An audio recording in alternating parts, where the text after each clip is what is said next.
Hello, everyone, and welcome to Friday. Let me just confirm some few things here before we proceed.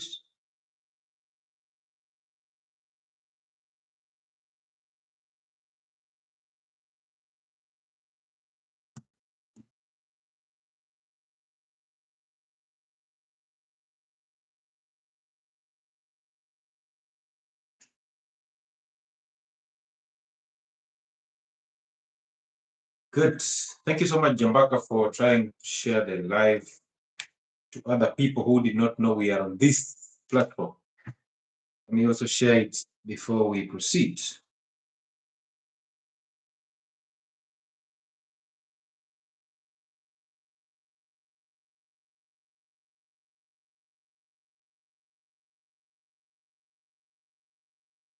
Yeah, because a lot of people are still stuck on health and wellness sports, and they're thinking that we are there for the live, but we are on another platform for the live. So we hope that they can actually join in on TikTok. But thank you so much, people on YouTube who are joining in on YouTube. Of course, you know what time it is, right? Yes. So welcome on board. As you join in, do not forget to share the live. Why? Because I intended and purposely designed that these shows will be held on identity platforms, and that's what we are here for. I know we are two of us here on TikTok, and it's okay. We will do this until the day that everything happens, because most people are always waiting for health and wellness sport to actually pull up, move there, and it doesn't make sense. So I decided I will do these shows on different platforms, because also the two different shows have different ideas and different ideologies. So it's unfair if I decide to do them on one platform. So thank you so much for taking your time to be here. And yeah, tonight's going to be interesting. Now, the question that I'm posing out for you people tonight is, do you think career women can actually make good wives and good mothers? Basically, good wives and good mothers. Is it possible? Let me put that poll out, because the question or the session that we're going to have is going to become interesting. It's going to become very intriguing, and of course, a lot of people might not agree or share our views, but it's okay for that to happen, because our intention is not to impress you. Our intention is to make sure that we educate, we pass information without fear of contradiction, because on this platform, there's no fear. We overcame fear a long time ago. So this is going to be an interesting one. But allow me to put out that question, because yes,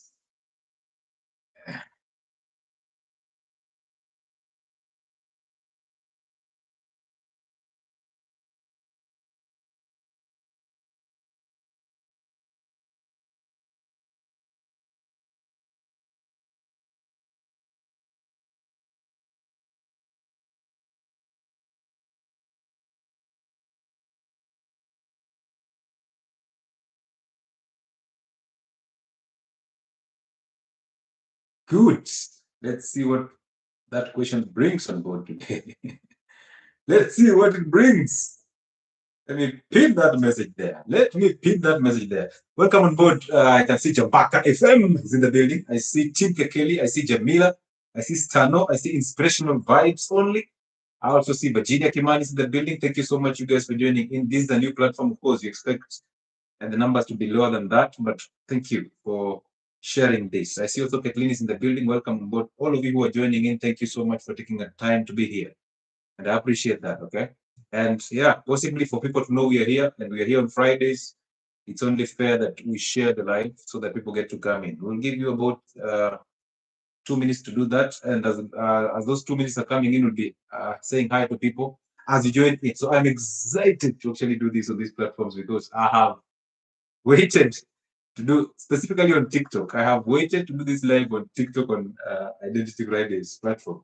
And it's amazing that tonight I'm going to do it there. Thank you so much, all of you who are joining in. Denise, I see you. I seem so karibuni star. Of course, as you come in, the question of the night, do you think career women make good wives and good mothers? And is there a difference between a woman with a career and a career woman? Is there a difference? Is there a difference between a woman with a career and a career woman? Hello? Let's do this.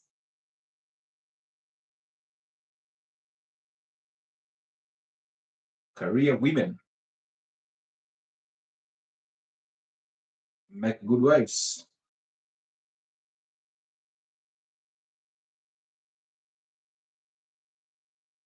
Now, this is a poll, of course.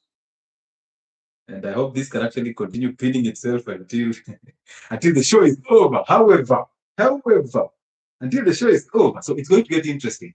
If you look on YouTube, I had put out the title of the platform as you just see that as if you can't see it, you are part of it. That's very interesting, right? Because somebody will ask, where is this question coming from, if at all? And the title is, if you can't see it, it means you're actually part of it. It means you've not separated yourself from it. Where is the connection between the two? And you will find out. So take your time and you will see why the two are actually connected and why we actually put out that title.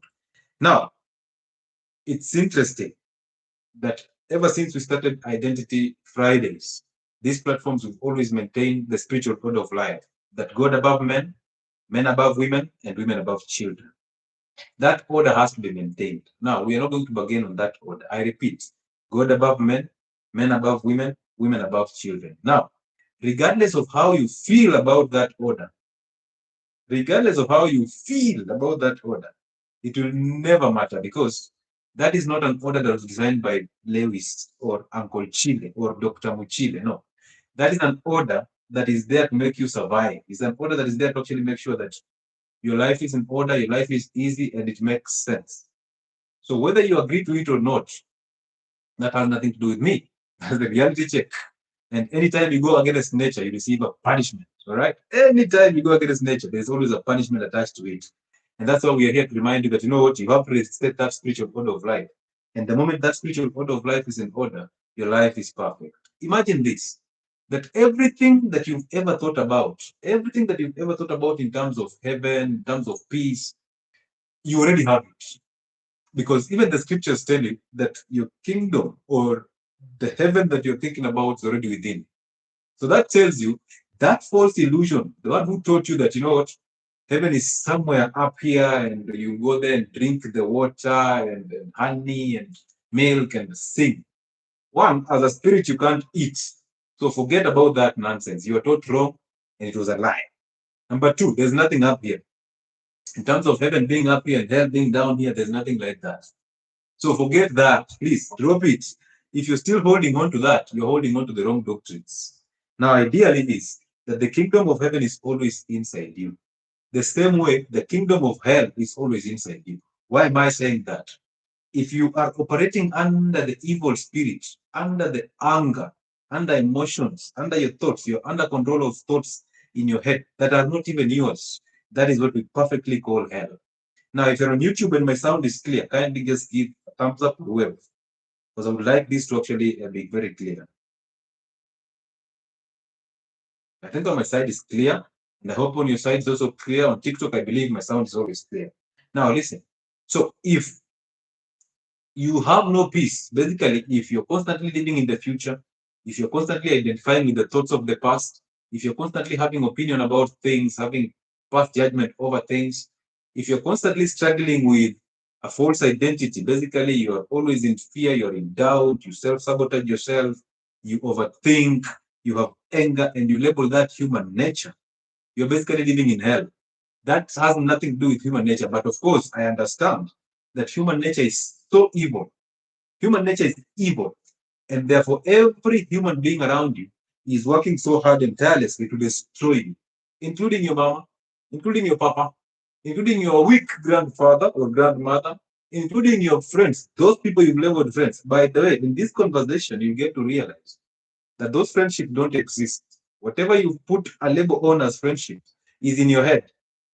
So you put that label in your head, and then now you're dictating people to actually operate under your control. And the moment they stop operating under your control, that becomes a serious problem. So now we start talking about those friendships and situationships and all that. We'll also talk about how women think that because body count, you've heard of the body count stuff, that body count matters to a woman, that the more the men she has slept with, the lesser the chances of her connecting with one man, basically in a relationship or in a marriage. Now, about the truth or falseness of that statement, we don't give a damn. What we know is that spirituality involves women actually preserving themselves for their men. But of course, in this environment or in this generation where sex is everywhere, abortions are everywhere, and we justify it by saying that abortion is okay as long as a doctor has approved it.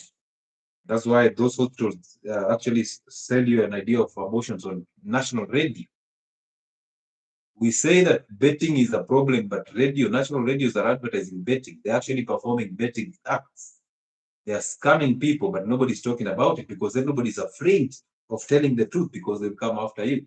In the medical field, medical monopoly have actually destroyed your people, but nobody can say anything because you're afraid if you say something, they will come after you. But here, you know what? We don't care. We say it the way it is, the way it's supposed to be said, because it's not us who is saying, but the spirit that lives in us that says through us. And that's a beautiful thing. So you have to actually fight so big to actually to die in the spirit that you are operating in anger. Instead of defending it and saying, it's human nature, you need to fight to die of it so that you release the hell, and of course, the kingdom is with you. So that label that you put on people called friendship, you're basically trying to manipulate them and control them. And when they fail to actually be manipulated and controlled by you, you start saying that, oh, you've done this, yet you're my friend. Oh, how could you do this because you're my friend? That label existed in your head. That label was not a real label. It is just in your head. And therefore, it has to be overcome. Now, listen to me. It's amusing that I see, but before I go to that, I say hi to people. I didn't forgot to say hi to some people. Let me say hi to individuals here before we proceed with this conversation. Bube Agnes is in the building. How are you, Bube? I see Arnold is in the building. I see Memory is in the building. Rosalinda Naisuna is in the building. I see Eunice Ayako, Kariuki Nagi, I appreciate you. I see Jay Opanda is in the building. Zelia Sakala. Javan Leo from Ebusikale is in the building. Luanda. Right, I see Lorraine Benjamin. Thank you so much for joining in from whichever place you're coming in from. I also see who is here. Imani Kivuda. Shane Jenga, I see you. I see Glamas. Amachena. Favorite Chip is in the building. Of course, Mwangangi Angel is in the building. There is no sound. On YouTube, there is sound, my brother. Who is that, Lorraine? There is sound on YouTube. Come on. Come on. Mukire Bon is in the building. Welcome on board, Mukire. Who is saying there's no sound? There's always a sound here. Georgina Bibiana, I see you. So welcome on board, all of you who are depressed or who are thinking are depressed. Welcome on board, all of you who have a bad relationship with your biological fathers. Welcome on board, most of you who hate your mothers, but you think you love them. Most of you who have this kind of emotional love and you think that is loving your mother. You hate your mother, but you don't know. The reason why you don't know is because you identify with that hatred. You identify with that spirit of anger. And of course, unless you separate from it, you can't see it. That's where the title of the program became relevant. That if you can't see it, you are part of it. If you cannot see it, you are part of it. You wonder why I tell men to go and apologize to their mothers for resenting their mothers. And these men are starting to think, why do you think I'm resenting my mother? I don't resent my mother. It's not that you don't resent your mother, it's just that you have identified with her spirit so much that you can't see the difference. You are part of that spirit. You're so much under control that you can't see. Only those who have eyes will see. Basically, only those who have separated from the spirit of anger shall see anger. And they will not respond to anger with anger. They will discern that spirit of anger and keep moving with the truth. Another problem, when you constantly say, oh, my truth, there is nothing like your truth. There is either the truth or the lie. So when you're seeing it as my truth, you're operating in the spirit of evil. That's a lie. You're a son and daughter of the lie. You need to overcome. You need to overcome. When you're saying that, oh, I think I've actually overcome anger. I think I've overcome anger. You are a liar. You're living in the spirit of evil. Why? Because when you have already gotten into light, when you've seen light, you don't think, because there's no thinking in light. You just live life. So you can't tell me, I think I've overcome anger. I think. No. The moment you start thinking, you're still in slavery. Why are you thinking? Because in life there is no thinking, there's no thoughts. You see how amazing that is? So therefore, overcoming your thoughts is the most beautiful thing that you can actually do for yourself. And once you overcome your thoughts, there's no thinking anymore. There's just revelations. So you simply wake up, do a silent prayer, and allow the Spirit of good to reveal things through you. So you simply do things that you're being controlled by the Spirit of good. Therefore, you do good. That's why what is important to you should be you being good before thinking of doing good. You can't do good when you are not good. You must have the spirit of good for you to do good, because it does that good through you. Right? Yes. So the moment you start finding yourself, but I'm thinking, you still have a lot of work to do. You're still struggling. Oh, I think I overcome anger. Oh, I think I forget my mother. I think. And by the way, those of you, when I tell you to actually go and overcome and forgive your mother and your father so that you overcome their nature, most of you start telling me, you know what? I think I've forgiven her. And I ask you, did you face her? Did you tell her? No. But of course, I just forgave her. So how did you forgive her in your thoughts when you've not overcome your thoughts? How did you forgive her? Because the scripture says, go and forgive. It doesn't say, think that you forgive. It says, go and forgive. And tonight, I'm going to shed light mostly on how the spirit of evil disguises itself in you so that it lies to you that it's actually the spirit of good. Have you ever been walking, since you started identifying or knowing yourself better, have you ever realized that the more you're walking on that road, it's like you're looking at everybody and judging everybody? Like, this is the spirit of anger. This one has anger. This one has not overcome the matter. Oh, this one I know. This is the identity problem. Have you ever gotten to that place where you're actually behaving that way? That you've gotten to a place where you know what is supposed to be done. You're working every day on yourself to become a better human being. However, the spirit of evil does not want to die in you. So as you're walking on the streets, you're seeing people overreacting, you're seeing people fighting, you're seeing somebody shouting, you're seeing another person, a motorbike guy, just trying to behave in a rogue way. And in your head directly, you start thinking, this one is identity problems. This one is identity problems. So you're basically passing judgment as you move forward. Have you gotten to that level? Have you realized that? Because if you realize that, you will know that you're actually still struggling. Because in the spirit of good, there's no thinking. Trust me, there's no intellect. And possibly that's the reason why we've actually said, do you think career women make bad mothers or bad wives? Do you think so? Do you think? So don't tell me the revelation that is coming to me right now is career women are good. That is just the conversation that I want today. Is the conversation that we want. Many times you're attempted to judge. Yes, Jabaka, it's true. You will find it, by the way, be very grateful that you can catch yourself trying to pass that judgment. Because that's where awakening comes in. That's where consciousness comes in. The ability of you catching yourself trying to react, catching yourself trying to be angry, catching yourself trying to judge, catching yourself trying to actually respond to things that don't even matter. That is where awareness is. Because the moment you start catching yourself every single time and you become grateful for that, it goes. But if you start saying, oh, you know what, yeah, I know better, I can't do this. Trust me, you will fail multiple times because you are just relying on your thoughts. But be grateful that you can catch yourself trying to overthink, trying to actually judge, trying to get angry, because there's that voice that gets louder into your head before you get angry, before you overreact. And if you catch yourself at that level, that is what we call awareness. Now that's where consciousness comes in. Because most of us are living our life very unconscious. It's so amusing that every single day we are living life unconsciously. It amazes me every time.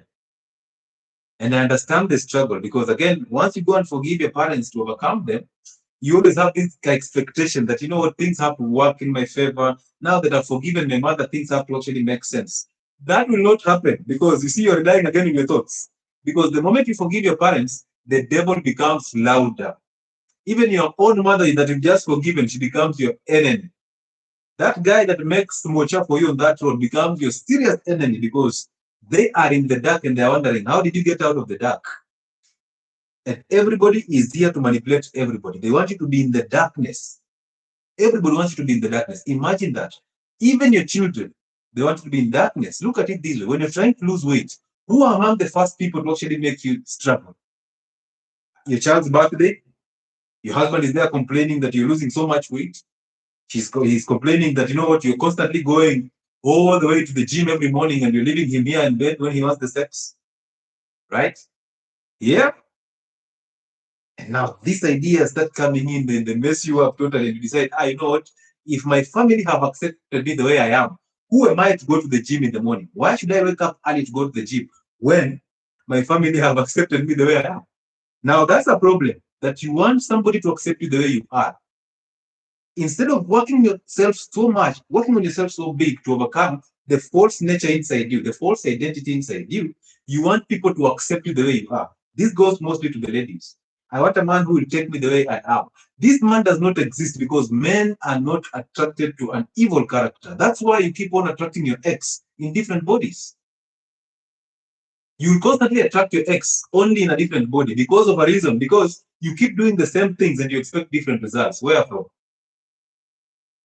Because you've not worked on yourself and you want, because you have all these scars and these wounds everywhere, and because of your bad character, you still need people to actually accept you the way you are. You tell me what man will accept bad character?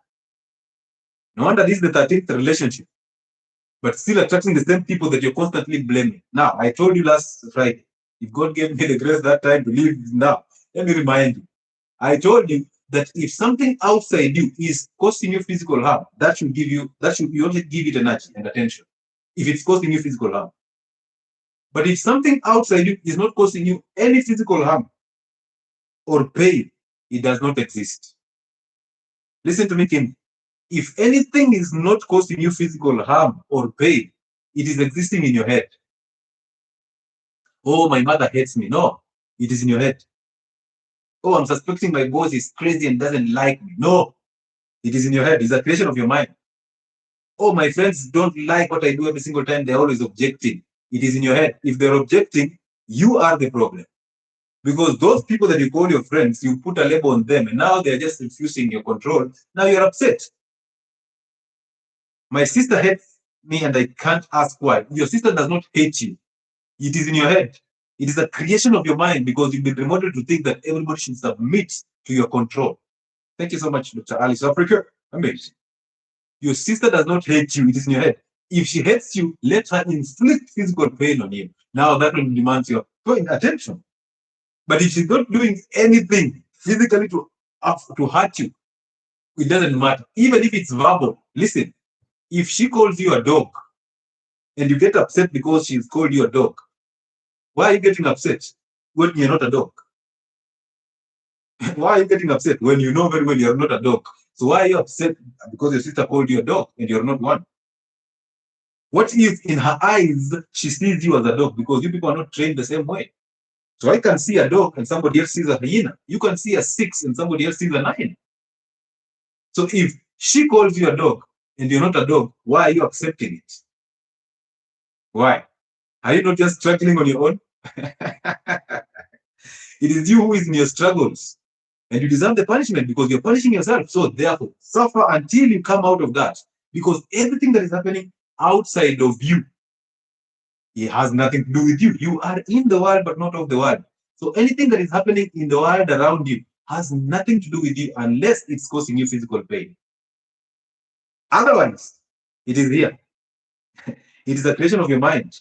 It's a limitation. It is there to control you, to make you so weak and depressed. So therefore, overcome.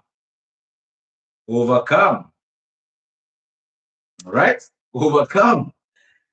Javan Leo says, career women focus more on career. It's hard for them to make good mothers. TikTok, question of the day. Do you think career women make good wives or good mothers? Do they? They make good wives or good mothers? We'll get to that. She calls me which because we are working together. Tell my workmates that I'm a witch. Now listen, are you a witch? Are you? If your sister calls you a witch and tells your workmates that you are a witch, are you a witch? Answer with yes or no. So let's see. Let's digest this question of yours. Let's see. No, I'm not. So therefore, why does it affect you? Because if you can't see it, it means you're part of it. If you can't see your sister is in hell and she's struggling with her own hell, that means you're actually part of her. So you should actually be willing to be called that witch because you're not one. So if she's seeing a witch, that's up to her. It has nothing to do with you because it's outside you. Your real world is not outside you, it's inside you. And your sister is part of the external world. These are the things that I tell you every single time. You put a label on people, calling them a sister or a brother, a relative, a neighbor. When you call them these labels, you expect them to submit to your control. So the moment they fail to submit to your control, now they become enemies. You see that? Then we play a victim, then we blame them for the label that we created in our minds for them. Look at how we treat friends. We create a label in our heads. Oh, she is my friend. So we create that label in our head. This person did not ask to be your friend. You guys just interacted on a social function, and then in your head, you started creating images of making them your friend. Some of you, because you slept with somebody, you start thinking that he's your boyfriend. So in your head, you're creating this label of boyfriend and imposing it on this guy. And then one day, shock on you, you ask, who are we? And then he tells you, friends with benefits. Now you are upset. Why are you upset? It's a label that you put in your head, and now you lay expectations on people. But people don't have to please you. People are living their own life. And most people, if not all, they are in hell. So they are willing to destroy anything because they have a heart that has anger. And you know very well that a heart that has anger is always willing to destroy. So therefore, your mother is willing to destroy you. Your father is willing to destroy you because they still hail from the same centers of anger.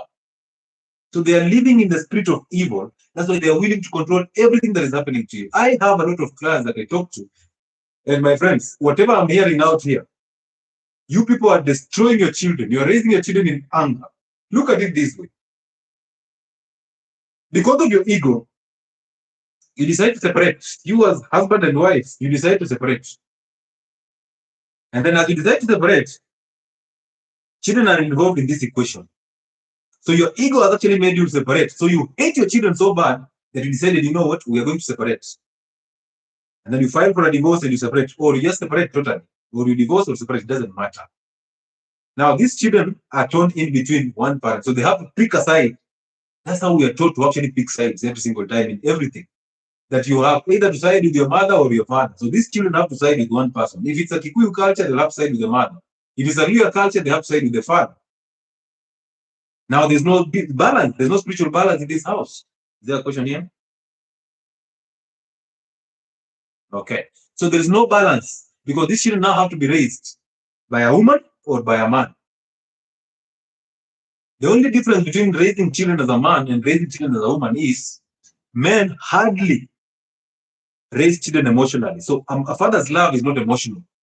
A father leads and shows direction to the children, teaches them things, shows them love by providing for them and putting a roof on them, provides them by dressing them and taking them to school. That's how men love. That's why I told you, if you have a man who actually provides for you as a woman, who leads you and teaches you new things, who actually sexes you adequately, and who protects you physically, financially, and emotionally, the man that your emotions will sob in, that is your man. You drop that man, you'll get a male because you don't have an identity. You'll get a male, and a male does not know how to love. That's why they have a love language. Oh, you know, for me, a touch is a love language. Imagine a man saying, my love language is touch. Oh, my love language is acts of service. So if somebody washes dishes for me, I feel love. But that woman is supposed to do that for you. So now you feel love because she's doing her own. What a confused world. So males and men, separate the two. Understand the two and separate them. A man, the word man, comes with responsibility of provision, responsibility of leadership, responsibility of actually being the spiritual bearing of that family, the spiritual ground of that family. So if he doesn't even understand the spiritual order of life, that God above men, men above women, and women above children, he does not qualify to be called a man, because he will actually be waiting for you to be a career woman so that you can share bills, so that you can build him into his career. Now you build a man, he decides to build a younger woman, because men are not designed to be built by women. They are designed to build a woman. So if you build a man, he builds a younger version of you. And that's natural. It's supposed to be that way. Right? And you've seen it. You've seen many women complaining, oh, after I have done everything for him, after I've built him, he dropped me for a younger woman. It is supposed to be that way. Why did you build him? Why? He actually looks at you and thinks that you're the mother, because mothers are the ones who impart this control in their sons. Thank you so much for those of you who are sharing the live. I can see the numbers going up, and that's just amazing. Amazing. Thank you so much. Being a good mother or a wife depends on an individual woman. Otherwise, only a society expects judges a woman according to what that does. Yvonne, I think you've just gone around and you're not answered the question. And this going around, they say when you start going around, it's actually an indication of guilt, because this is the truth. And whether you take it or not, I'll still tell you the truth. The truth is, one, my question was very clear. Do you think that career women make good wives and good mothers? The answer would have been yes or no. Simple. Why do you find need to explain yourself? Why? Why do you find need to put in some salt? You even put the society in quotes. We know the society does not exist. Why do you find a reason to actually put this spilling on it? Why do you want to justify your answer? You have to justify the answer. If they make good wives and yes. If they don't, no. Is that simple? So why do you have to justify it? Why do you have to say it depends? Why does it have to depend? I'm asking about your views, not how it depends, not anybody else's views. I'm asking your views as a person. So it's a direct question. To me, they don't make good mothers. I saw, okay, amazing. Okay. 𝐂𝐀𝐍'𝐓 is saying, yes, they make good mothers, amazing. So this is a conversation that is going to actually trigger most of you, because most of you are still working on yourself and you're still struggling with anger. That's why when you're walking on the streets, you're looking at people and thinking, this one has anger. Oh, this one is an identity problem. This one is, this one has to be an identity. You're thinking that you fix yourself only to wait for a moment to react. But me, I'm working on myself. I have fixed my anger. I think I'm okay. We say in life, there's no thinking. It's either revelations or none. Right? It's either you're being revealed something to, or you don't rely on any thoughts, because they're no thoughts. And also in the light, there is no me. Me, I think. There's no me, because who is me? Are you your thoughts? Are you your thoughts? Yes. Some of us make good wives. Good answer, but Nyechuga, how about you? You see that? Stop taking the battle out of you. There's some of us. No, the battle is within you. Do you think? Do you? Not some of you. Do you? As human. The moment you start understanding that this world is revolving around you and nothing else, you'll understand the spiritual order of life. Because you see how you guys are answering the question simply shows me that there's so much that we still have struggles with. That we are constantly putting the battle outside us. Because we've been taught that we must be accepted and validated, so we must be part of a group. So you'll never answer a question directly that it's me. No, you'll always want to associate. And Aizo says reasons why is because it's against their nature. They were born to nurture, not to provide. Hey, Aizo. Hey. Amazing stuff. Let me turn on this because I need this conversation. So if you're willing to have this conversation with us, please make a request to be on as a TikTok guest, because I want this conversation. The reason why I started identity shows is not for me to dictate things to you, no. I started this platform because I wanted real conversations and fellowships, so that it can be interactive sessions. We air our views here. We make sure that we align. We get the real situations and we move. Right? So if you're on TikTok and you wish to be a guest, please request to be a guest. I'll take you in and we roll this conversation. Either way, I've told you that most of you are always living unconsciously, and it's so amusing to me. And the devil understood that most of you are unconscious. You are walking this life unconsciously every single day. Every day you're walking unconsciously and you don't know because you identify with it, you become part of it, now you can't see it. And as we've said, if you cannot see it, you're part of it. And the only way to see it is to detach from it, right? Yes. So the devil understood this assignment that most of you are constantly unconscious with life, and he uses that against you. And then he disguises himself as the spirit of good. And then now he uses you to actually just continue with his job. When you're going down on your knees to pray, you're thinking, oh, I'm praying to God. Let me pray that God gives me a good family, God gives me a good house, God gives me a good life. Yet you already have the life. You have the best life. But you see, thoughts are telling you that, you know what, you don't have the best life, so therefore you have to pray for an upper power to give you the best life. But where are you praying from? You're praying from your thoughts. So basically, you're actually worshiping the devil. Look at you looking at the Illuminati, look at you looking at the Freemasons and thinking that, oh, this guy is worshiping the devil, when you're constantly worshiping your devil in your head. So you think you're better than them. I heard somebody says here, they make good mothers and wives. The moment they prioritize family over their career with a man. So let me ask you, how will they prioritize their family when they have a career? How will a woman know when to prioritize the family and know when to prioritize the job? And that's why I was asking, do you think there's a difference between a woman with a career and a career woman? Do you think there's a difference? So when you start to wake up, everybody around you becomes your enemy. Be prepared for that. Always be prepared for that. That anytime you start waking up, everybody around you will become an enemy of you.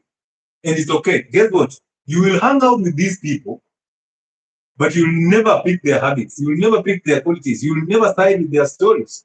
You will never think of saying something and defend it. No, you will say it because it's you, it's not you who is saying it, it's something that is saying through you. Therefore, you not care how they receive that information. This is where the challenge comes in.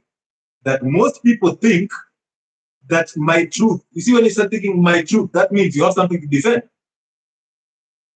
Right? And this is where the religious people go missing totally, because religious people, they have their truth, but it's not the truth. Everybody has to defend their religion. But the truth is, that is not the truth. That is your truth because that's what you've been taught. So that's a script you're acting. But you will defend it because you're part of it and you can't see the bigger picture. Until you come out of that, you will never see the bigger picture. You will think that people are attacking you. And most religious people can actually kill you because of religion. So they have anger. Because a heart that has anger is willing to kill. So you have that anger in you, and anything that goes against you, you will destroy because you're interested in control. And then you come and tell us, oh, you know what, I'm a serious religious believer. I believe in God. You don't believe in God. You believe in your thoughts. You believe in your thoughts, and that's where the devil lives. So you're actually a son of the devil. You're a daughter and son of the evil.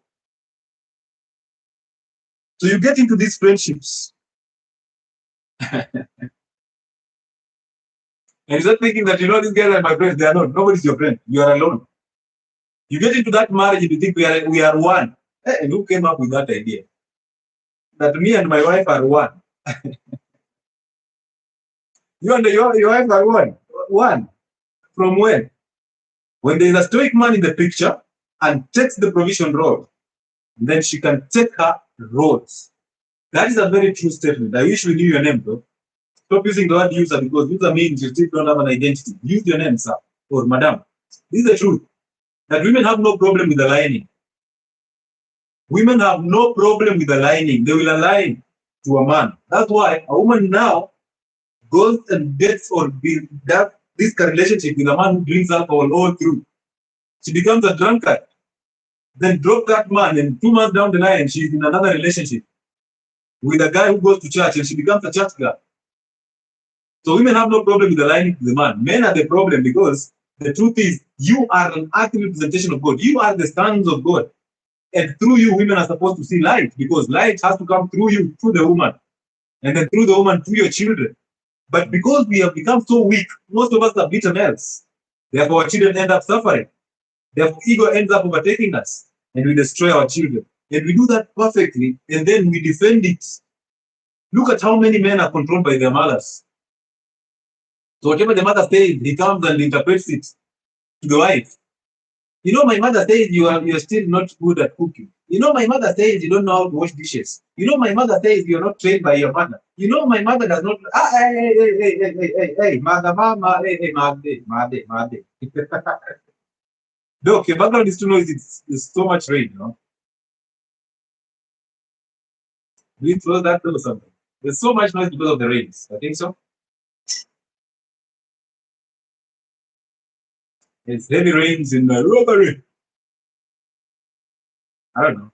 Let's try and see what happens. Maybe you can close the doors. Either way, we continue. Hey, mama. Hey, how many men are controlled by their mothers? Eh? And you see, let me tell you this. Let me be honest with you. Okay? This is what happens in most relationships. You see, like right now, we are experiencing this generation that is called Generation Z, the Gen Zs. Okay. Now, those Gen Zs are generations that are raised by weak fathers or absent fathers. So basically, these children are being raised by their mothers. Now, women in this platform and on this live right now, I want to ask you a question. How would you feel if your son, let's say you're raising a son on your own as a mother, so you call yourself a single mother, right? I call you a mother. So you were raising a son as a mother, and then your son gets to 25 or 20 and comes back from campus with a woman who is exactly your age mate. So let's say at that moment in time you're about 45. You're getting into your menopause. So you know your chances of getting pregnant are getting becoming very, very minimal. And by the time you're getting to 45, your son is getting to 20, which means you got this son at 25. So now your son comes in with a woman who is your age mate and tells you this is the wife, this is the love of my life. How will you react as a woman? Because most of you tell me, I'll tell him as long as he's happy, he's okay. So my question to you as the woman who is listening to me, how would you react to that? That your son has come in with a 45-year-old woman who is your age mate and is telling you that, you know, this is what I've signed in for and I love this woman to death. And your son is willing to destroy you if you try to go against that woman. How would you react to it? How? Or the same daughter that you've trained to actually go and find a career and become independent, gets that job, gets a master's, and becomes the superwoman, possibly a minister, a cabinet secretary. And then she gets to 35, 40 years. She has no stable relationship in terms of a marriage. She has no children. And there's no man in her life totally. She has tried being a lesbian. It does not work. So now she's 45. She has gone back to church and she's singing all these songs and hoping that the keyboard guy will actually look at her and say, this one is mature and saved at 45. How would you look at your daughter? You got her at 23, and now she's 45 with no child. And now you have to put pressure on her to actually give you a grandchild.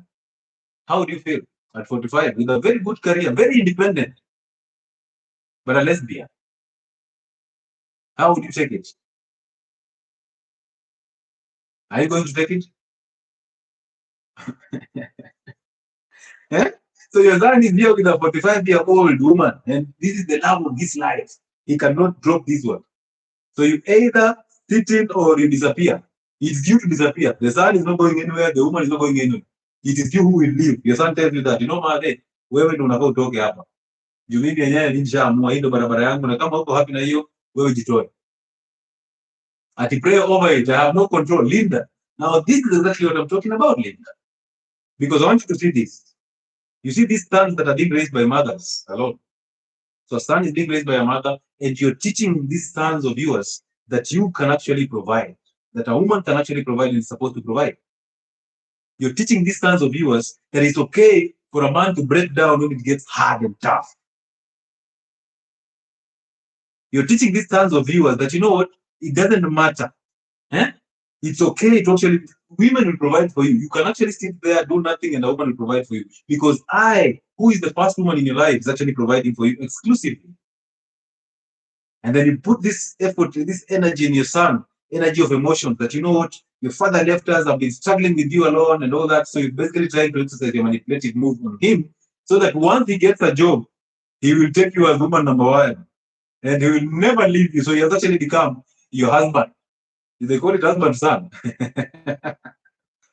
So then you put all you in him. And then this son, do you think younger version of women will be able to provide for him? Do you think there's a 23-year-old lady out here waiting for your 45-year-old son to be able to provide for him? These younger women are expecting him to provide and stand up and be decisive, make decisions. But this guy, because of emotions, he cannot make financial decisions. He cannot make serious decisions because he's full of emotions. He's compromised. He has anger. He has you in him. So ideally, his thoughts are basically you, your script. So he's hoping that he can actually get a woman who will provide just like you. That's why he's coming back home with an older woman. Because to him, provision has to come in from a woman. And then now when you see that, you start getting upset. But that is a mirror image of you. So why are you upset about your sons being this way? Why are you upset about your son being a thief and going to jail? Why are you upset about your son fighting and beating women everywhere?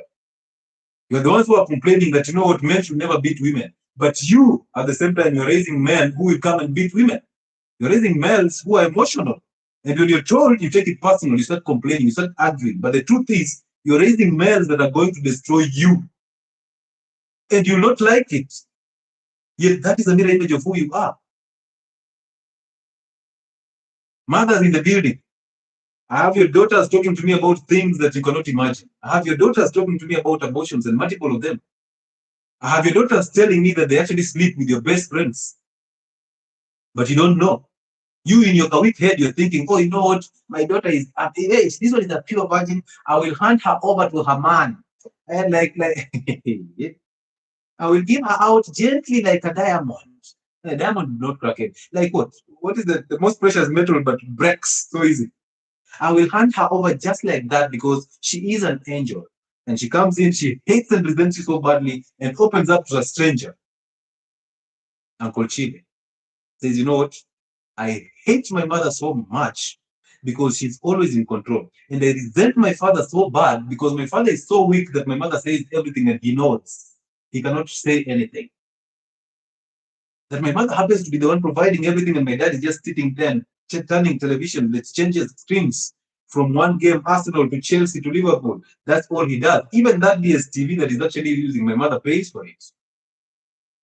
If any case, my dad moved in with us. So my dad, moved in. That house belongs to my mother. So my dad moved in. No wonder he has nothing to say.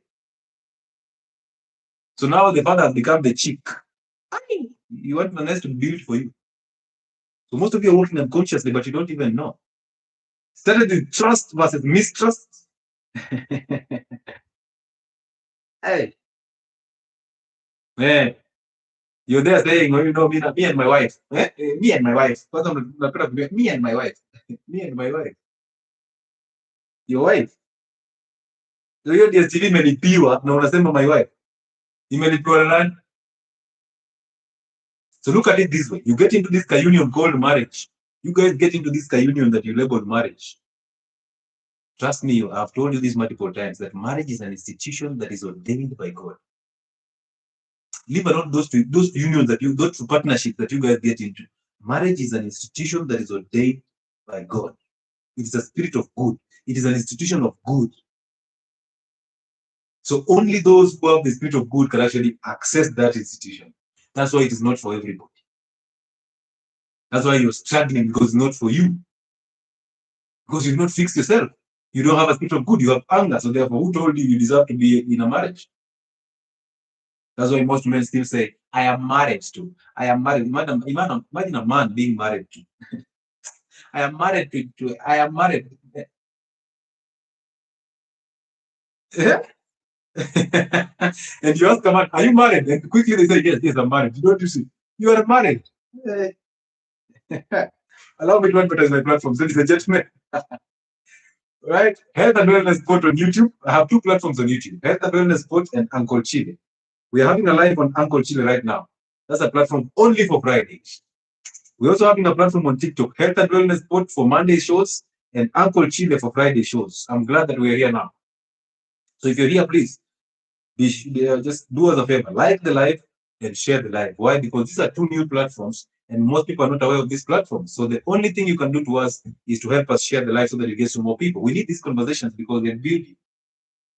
And of course, overcome anger because you're thinking, oh, because if I share it, if it gets known, relax. Relax. It's not about being known, it's about people getting to wake up. We are here to actually make sure that we shine light upon your path. And you are also supposed to shine light upon other people's paths.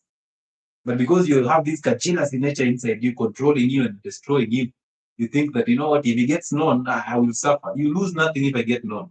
And you gain nothing if I get known, right? So therefore, do the do. Number two, we have the physical consultations and the online consultations that we do. We roll all these consultations on a daily basis. Now, as you see, because of the background, I'm still in Nairobi for the physical consultation that will start next week on Monday, all the way to Thursday. On Friday, we are going to Ruiru for Dr. Spice and the team and all others. Together, the team are launching a herbal encyclopedia. So we'll be in Ruiru on Friday. So therefore, our physical consultations will run from Monday to Thursday.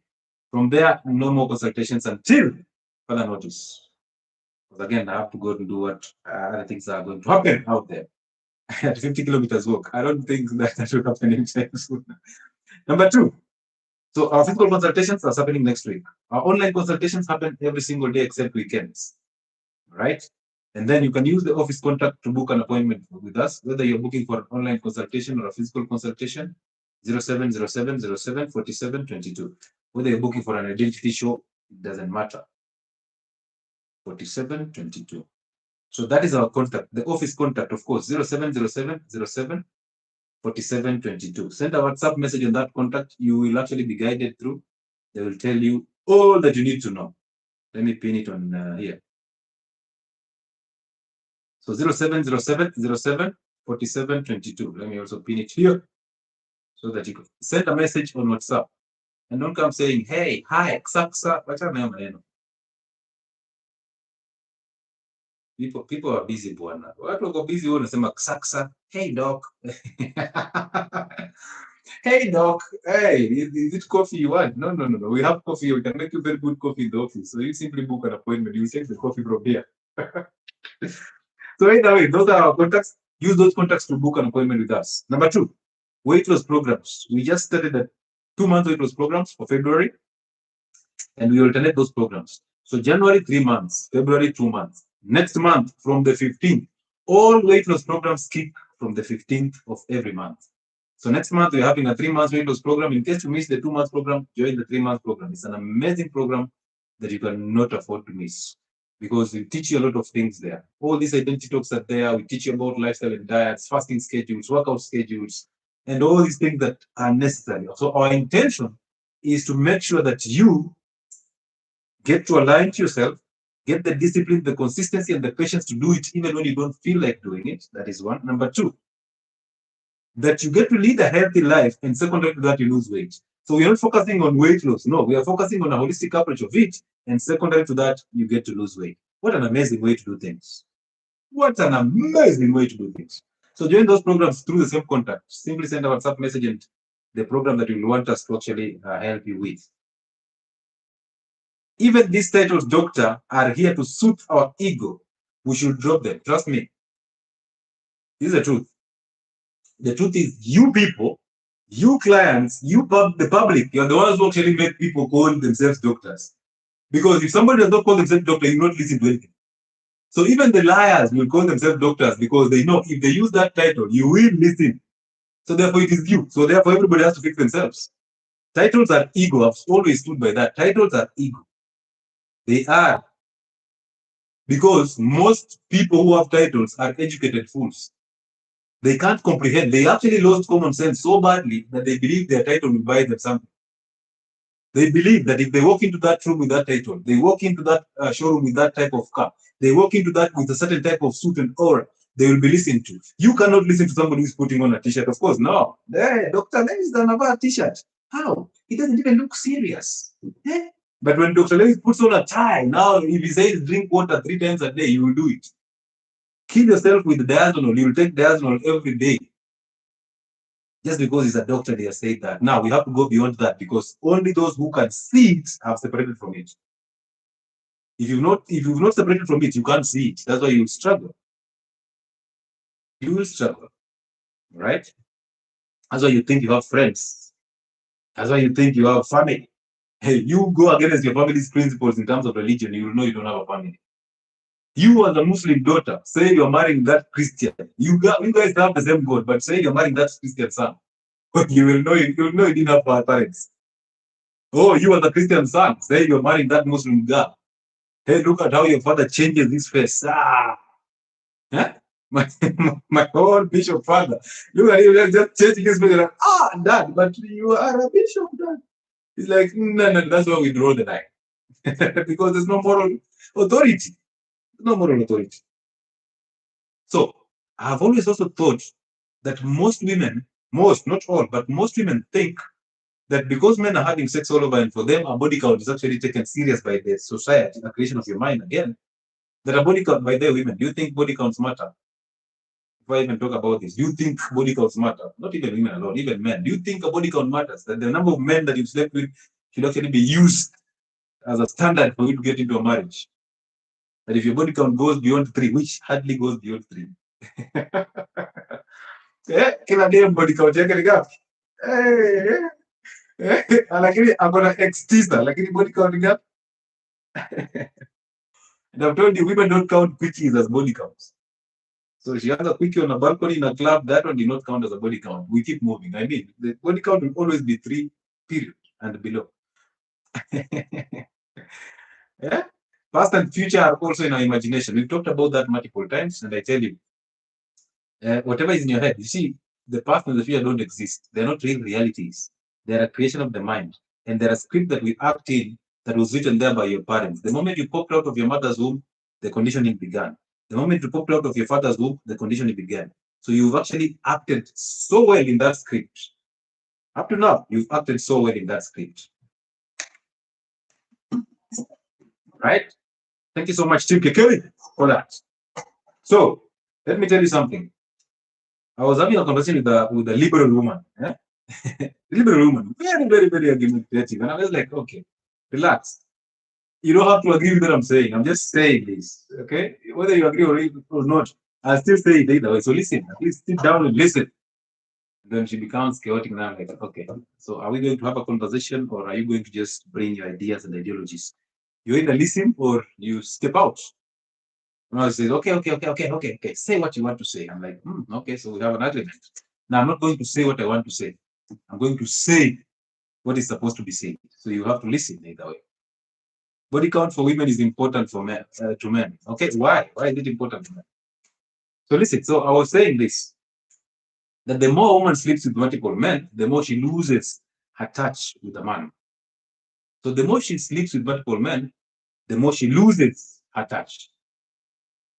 Okay? She loses that spiritual bearing that she can actually connect with a man, one man. Because to her, you see, there's always a threshold to a woman's mind. There's always that one guy who actually smashed her for more than 1 hour. There's always that guy who actually gave her the most orgasms. There's always that guy who gave her a quickie. So all these people are ranked somewhere in her mind. And one of them is always the threshold. So there's this guy who totally took her by surprise and becomes the threshold. So when this guy becomes a threshold, it means most of the men that are coming into her life will be measured against this threshold. Unfortunately, the one that she gets to settle down with in terms of a marriage does not hit that threshold. But because of either she's running out of time, because of society pressure, because her mother did this and all that, all these pressures are coming in and they get to her. And because of that, she'll settle with one. All right? The one who will raise the seed, not the one who gives her the seed. She'll settle with one. That's why it's always important to do a DNA on the firstborn. When I say that, I get in trouble. Yeah? Yeah? Peter Gumba, if you're on this platform, please, I think it's a business opportunity for you. Start doing DNAs on all firstborns, regardless. Yeah? Because the one that she settled with was not her first choice. Was not her choice, actually, of man. No. No. So because of how sex has, sex was procreational and not recreational. But because of how, or the nature of the world, the evil world, that now sex has become so recreational, and people, when they do the recreational sex and get pregnant, they kill the babies. Imagine that. So you've chosen that you will have sex recreationally and not procreationally. And then when nature takes over, you decide to kill the babies. So now women are thinking, because men are having all this sex out here. So this argument with this woman was like, you know what? Sex to a man and sex to a woman is not the same. Men have sex, not even with attachments as such, because a woman, before she has sex with somebody, she has thought about the outcomes, she has fantasized with this, and then decides to have sex, unless she was drunk or she was raped. So therefore, women think, because that was her thought, and basically this is a general thought. I hope you can actually correct if we go wrong. So women think that men have a lot of freedom in the sexual marketplace, that they can have sex if they want to. Anytime they want, they can actually have sex. So women think that this is a good thing and they have to compete with it. And now every woman is actually having sex to just compete with men. So shock on you. You see, whether it's a man having sex or a woman having sex, it doesn't make it right. Both is just an evil nature of us, just a thrill in us that we want to actually convert women into sluts.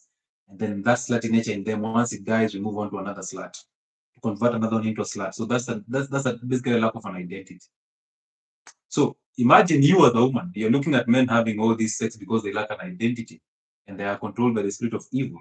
And you're thinking that you're feeling jealous about them having this lifestyle. So you say, you know what, I'm also going to sleep with these men so that we're equal. You just didn't know these men are in slavery, did you? So now you're actually getting into the same slavery because you're thinking, you know what, these guys have a lot of freedom. They're actually enjoying their sex. So that we have to also enjoy our sex and be reckless with the sex. But you're just joining a man's slavery. You're being converted into a slut. But you didn't know, you're thinking that you're winning and competing, but you're being converted into a slut.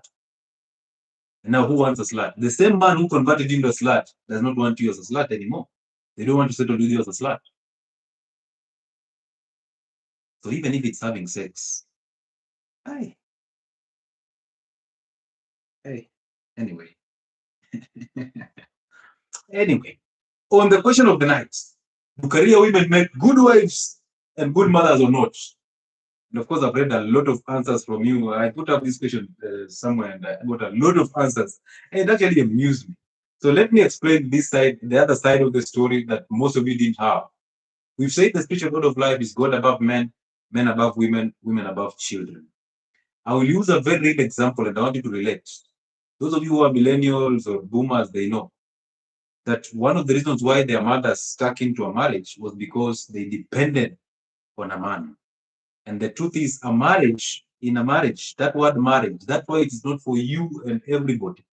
The word marriage means you have to depend on a man. As a woman, you have to depend on a man. So therefore, if you are in a marriage that you're not depending on that man, that is not a marriage, that's a partnership. That's a union. Union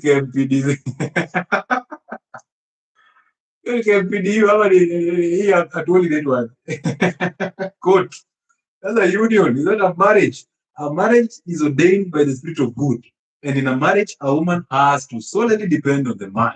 So if your man does not, if you don't depend on your man, you chose the wrong one again for the 14th time, right? If you're sharing bills, it means your man does not understand the spiritual law of life.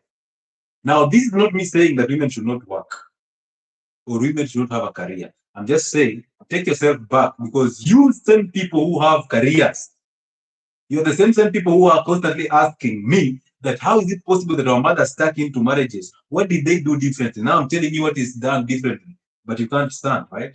This is what they did differently. One, they depended on your father all that time. Even though they complained there, they never left. Why did they leave? Because they knew, where are they going to? At your cooperative circle. Yeah, that's a circle by the way. Those are circles. They are not marriages. Hizi zenye mnapiga picha mkiwa uchi, ati umeshika katandika bibi. Baby, you know, we reveal, gender reveal. Kidogo, we are announcing that we are back together. You know, Satan came in and things happened, but baby has come back. Did you see what Kabu did? Jabo jabo. A woman leaves and goes, does everything on the internet and comes back, baby, baby, oh, welcome back. I can't do without you. This circle depends on you,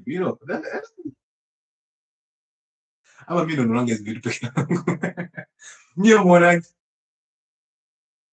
Sahi ni actor ama ni actress? Ngoja tumuite actress juu.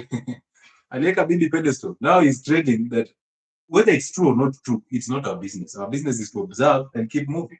So what is happening to Jugush? Ni nini inafanyika? Mimi nasikia tu nikipita hapa nimesikia. Ni nini labda nyinyi mniambie what is happening to those sides? So your mother, even with her complaints, she stuck with your father for 33 years. And they're still going. And they've raised you. Now they've raised you because of high insecurities. Imagine she has insecurities that are just in her head. In the films. In her head. Like your mother stuck in a marriage with no career. And raised you up to where you are right now. But when she was raising you, she was putting in your head that, you know what, you need something to bring something on the table so that they don't treat you the way they treated me. But she stuck there for 33 years when she was being treated the wrong way. Does it make sense?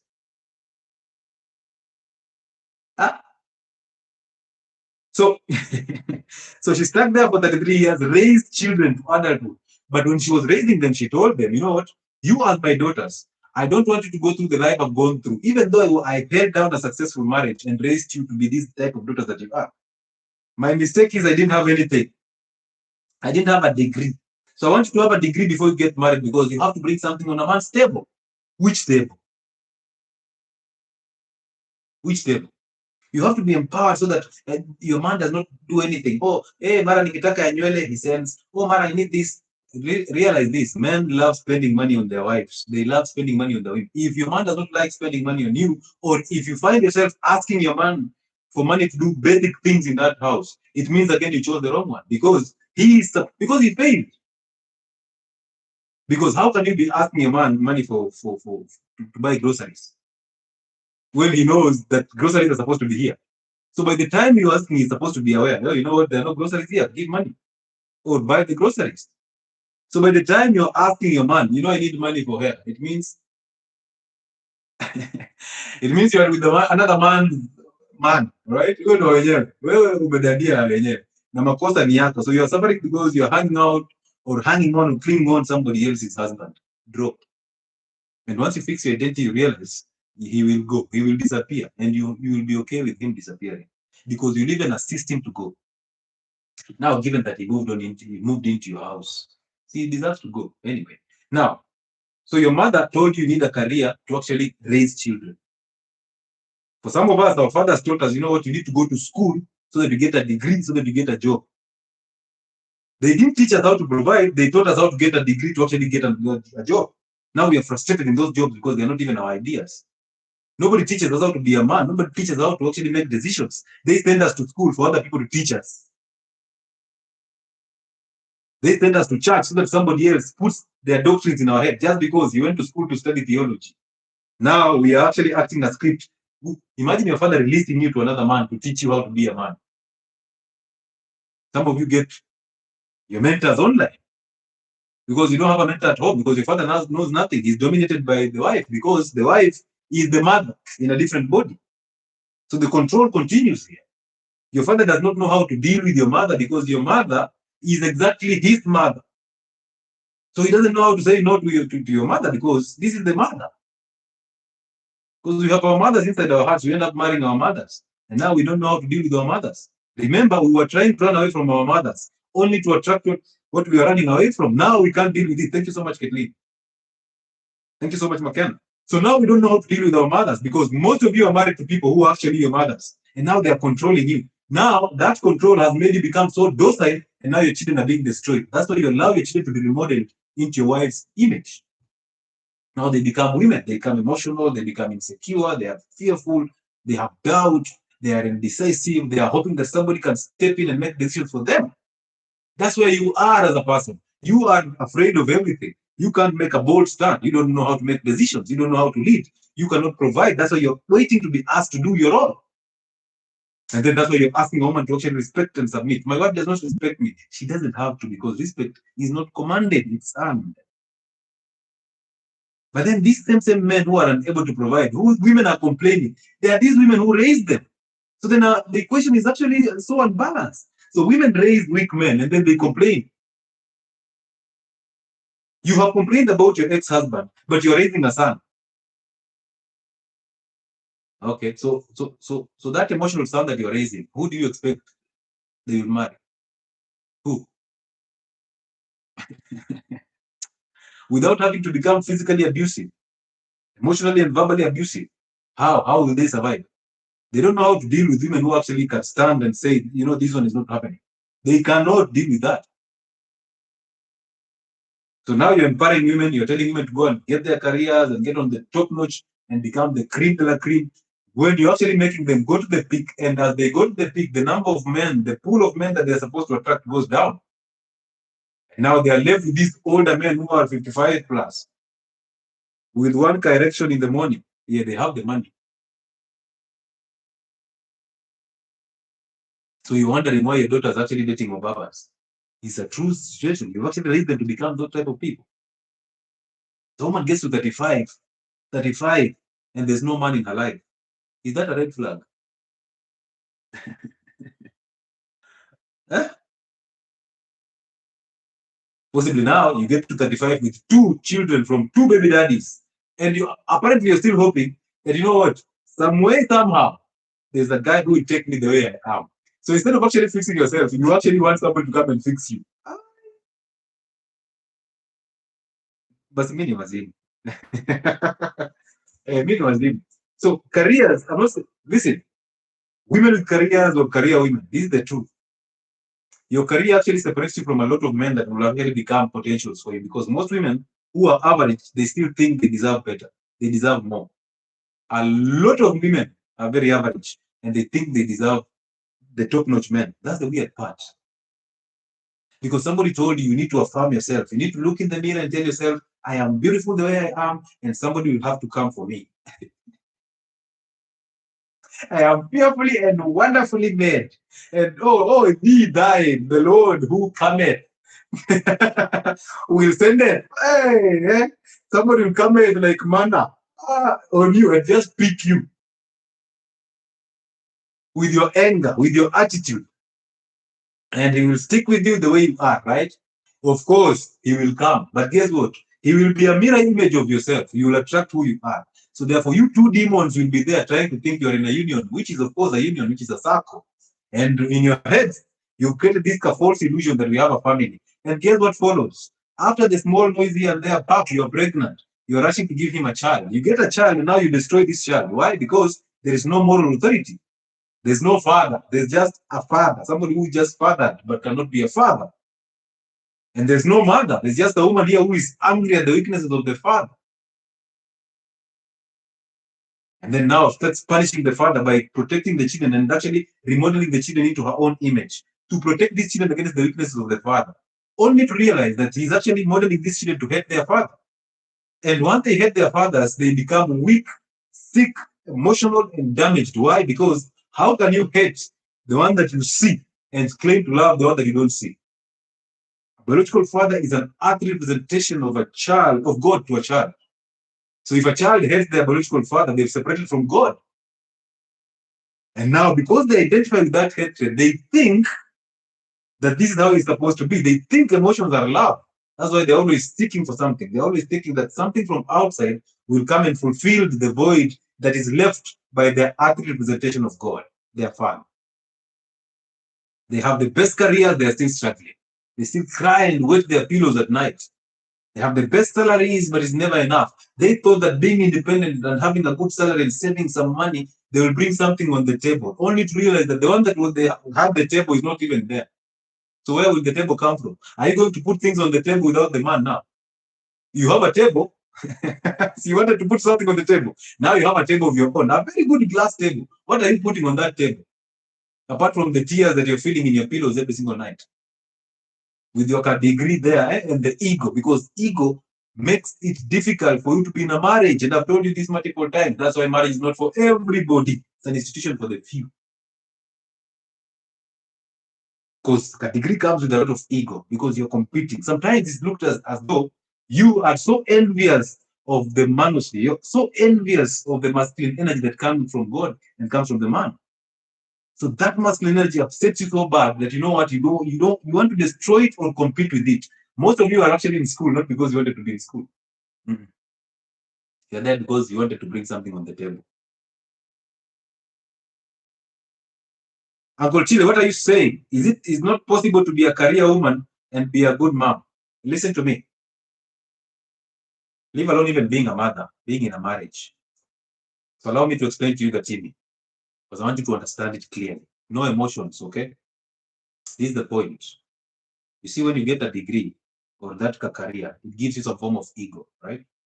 Because either way, you're thinking you can do it on yourself, on your own. So therefore, getting into a marriage that is you're supposed to depend on a man fully, because that's a marriage. Getting into that institution that you're supposed to depend on a man fully means you cannot get into that with all your feet. You'll put one foot in the marriage and one outside because I can handle myself. I have this career. I can survive on my own. I don't need my man's money. But you see, a marriage, you have to depend on the man. That's the definition of marriage. So if you can't depend on that man, you drop the type, stop thinking about marriage totally. But why depend on a man's fully? But that's the point. That's why I'm telling you, a marriage is supposed to depend on a man. What's the definition of a marriage, Doris? There's a reason why it's called a marriage. There's a definition to the word marriage. Just the same way there's a definition to the word man. So even if you try to chop off your genitals to become a man, you will never become a man. So even if you try to make all these definitions around marriage, it doesn't take away the fact that a woman is supposed to depend fully on the man. That's the only way a marriage will work. If it can't work that way, it doesn't exist. Because look at it this way. First of all, that degree of yours, of course, comes with some ego. So ideally, you're competing with your man instead of complementing your man. That is number one. Number two, you see that career, there's somebody paying you a salary at the end of the month, right? So that one becomes your new provider. And yet, who is the provider in the relationship? The man. So the new man now becomes your new provider. So how will you respect the one that you have here when he's not giving you a salary at the end of the month? How? You have a new provider, so therefore you will link to the new provider. That's why your boss can call you out at 5 a.m. and you leave this one here with a red finish to go to work, to go to attend a meeting with the boss. That's why the boss is everything, right? Because he has become your new provider. Therefore, this one doesn't make sense. Because the man who provides for you exclusively is the one who actually can call the shots, has an authority. But somebody lied to you that if you depend on a man fully, he will control you. Somebody lied to you, and that's your mother. They told you that, you know what, you have to have something for yourself. Because if you don't, men will despise you. Men will control you. Men will have other women because you know what, you have nothing that you're bringing on board. But remember, in a marriage, a man hires you to give birth and to raise his children. That's a job already. That's a career. Motherhood is a full-time career. So a man hired you for that career to give birth, get pregnant, give birth, and raise his children. So ideally, the man is raising his children through you. And so where do you take our money after depending on them? It doesn't matter. If you're working, no problem. Your money is your money. It doesn't matter. Do whatever you want to do with your money. As long as you don't use it on small boys to manipulate them because you want sexual energy.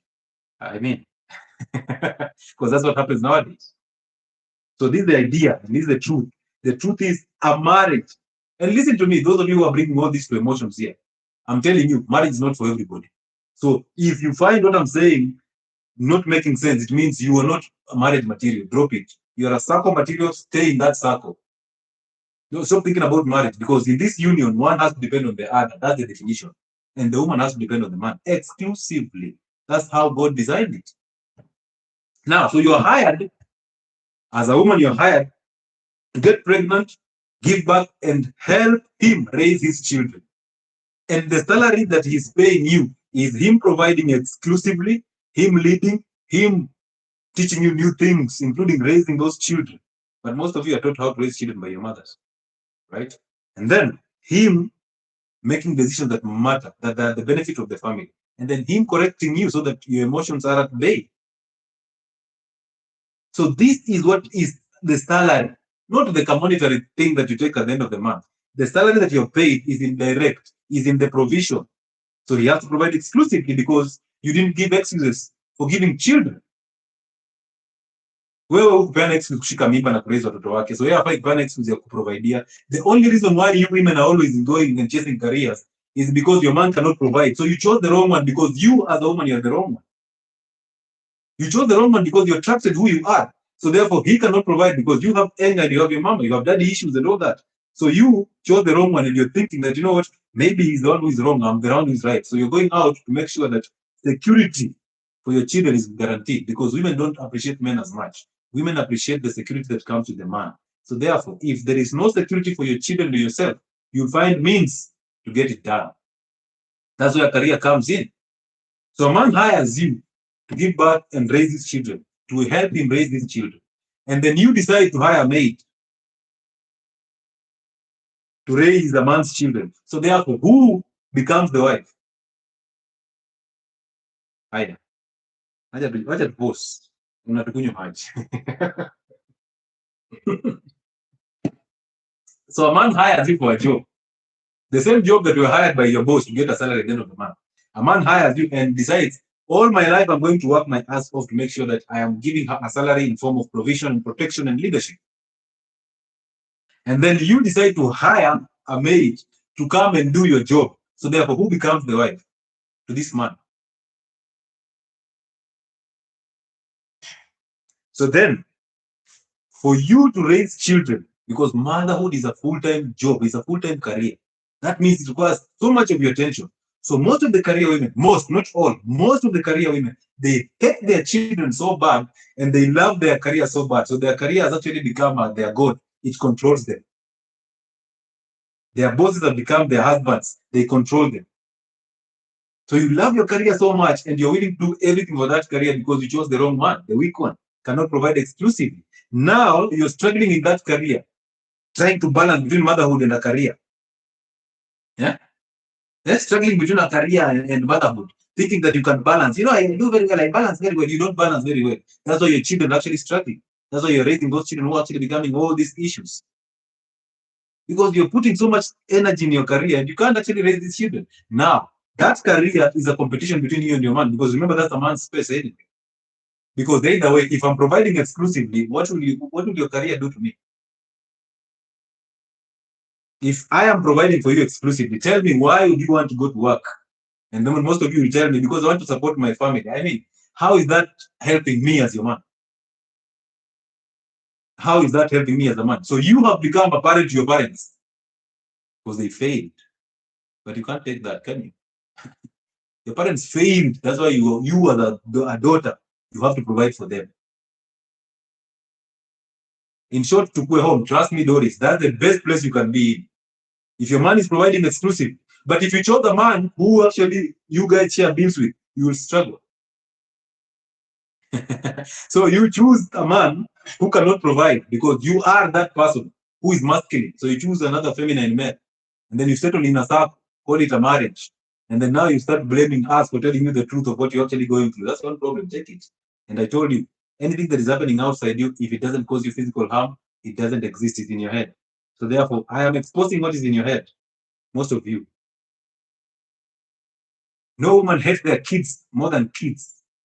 Okay. These sons of Pharaoh have put us through this situation. But you see, you're blaming outside. Mora, you're going outside when the real battle is inside you. The one that you attracted is you. You attracted who you are. So deal with that. You can't start blaming other people for the faults that you have. You've never dealt with yourself. That's why you're actually commenting that way, because you still have anger. And you're thinking in your anger, because you identify with anger, that's what you know best. So you're thinking that other people owe you something. The world owes you nothing.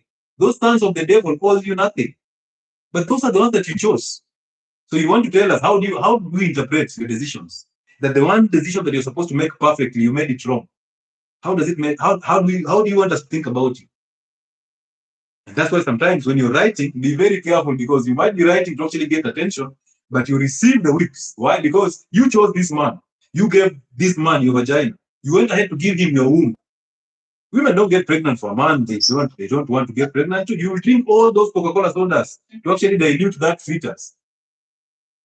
You will check everything to get rid of that 𝐂𝐀𝐍'𝐓 seed. But you want to tell me apparently the one that you chose was the problem, not you. When you attract who you are, The world owes you no understanding. It will give you who you are because you ask for that. That energy that you're giving out is the energy that you're getting. And if you look keenly, you realize you married your father. A weak father makes the daughters marry a weak man. And then they become this resentful. And then they think every man is just like their man. So they impose this on every man. Oh, you know what? You men have done this to us. Oh, take a minute to fear men. Don't take a minute to fear men. Take a minute to fear yourself because you attract who you are. And you constantly do the same things and with the hope of getting something different from it. Nada. Nada. You keep attracting the same X in every man you're attracting because you are still the same person.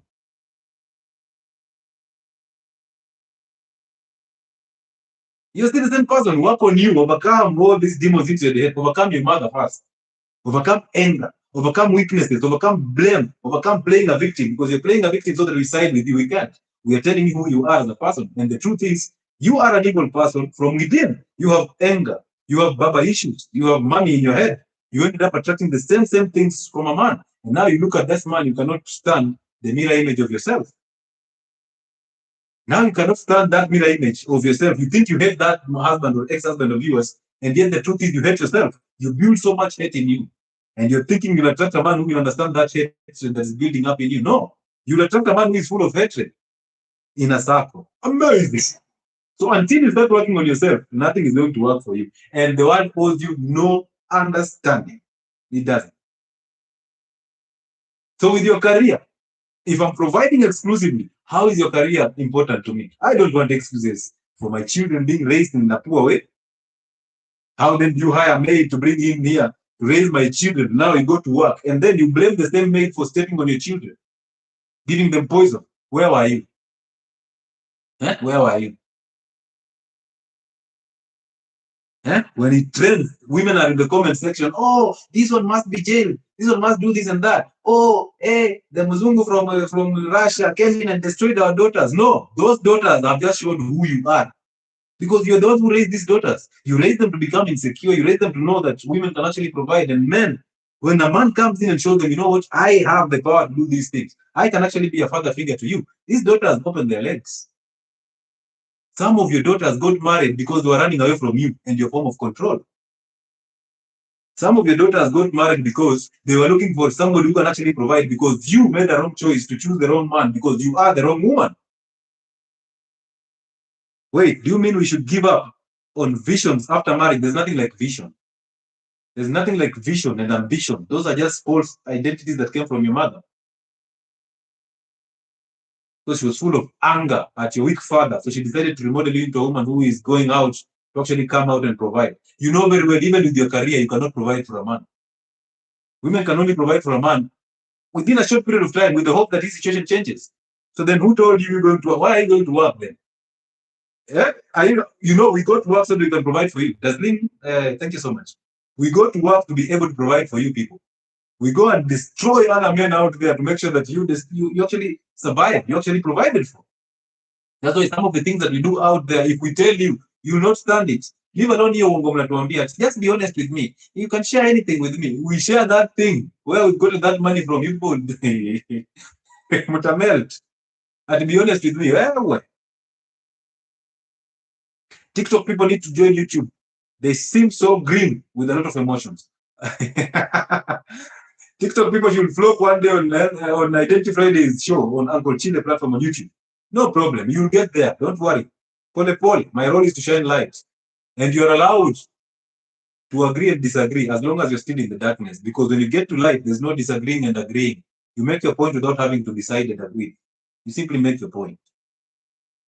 So your mother lied to you that you need that career. Now you're struggling in that career. You hate your boss. You hate your colleagues because you think they're earning more than you because you're doing the same job. Now, this is why women are constantly complaining that, you know what, in sports, we are earning less than men who do the same thing.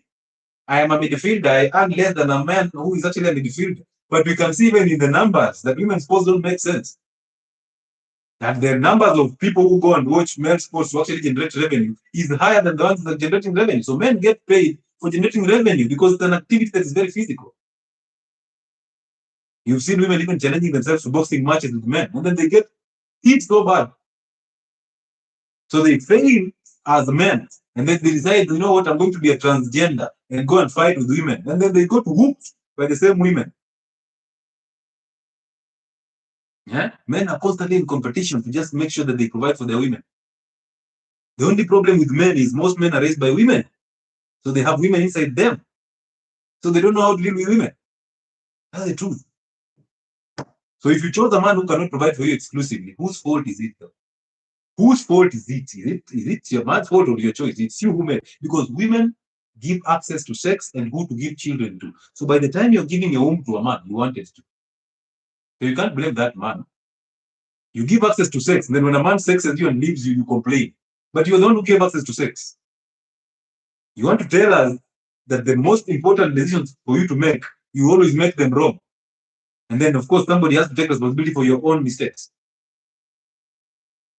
So the responsibility of parenting is solely for a woman. No, you got it wrong. I said that men raise children through women. That's why love flows from God to the man, from the man through the woman to the children.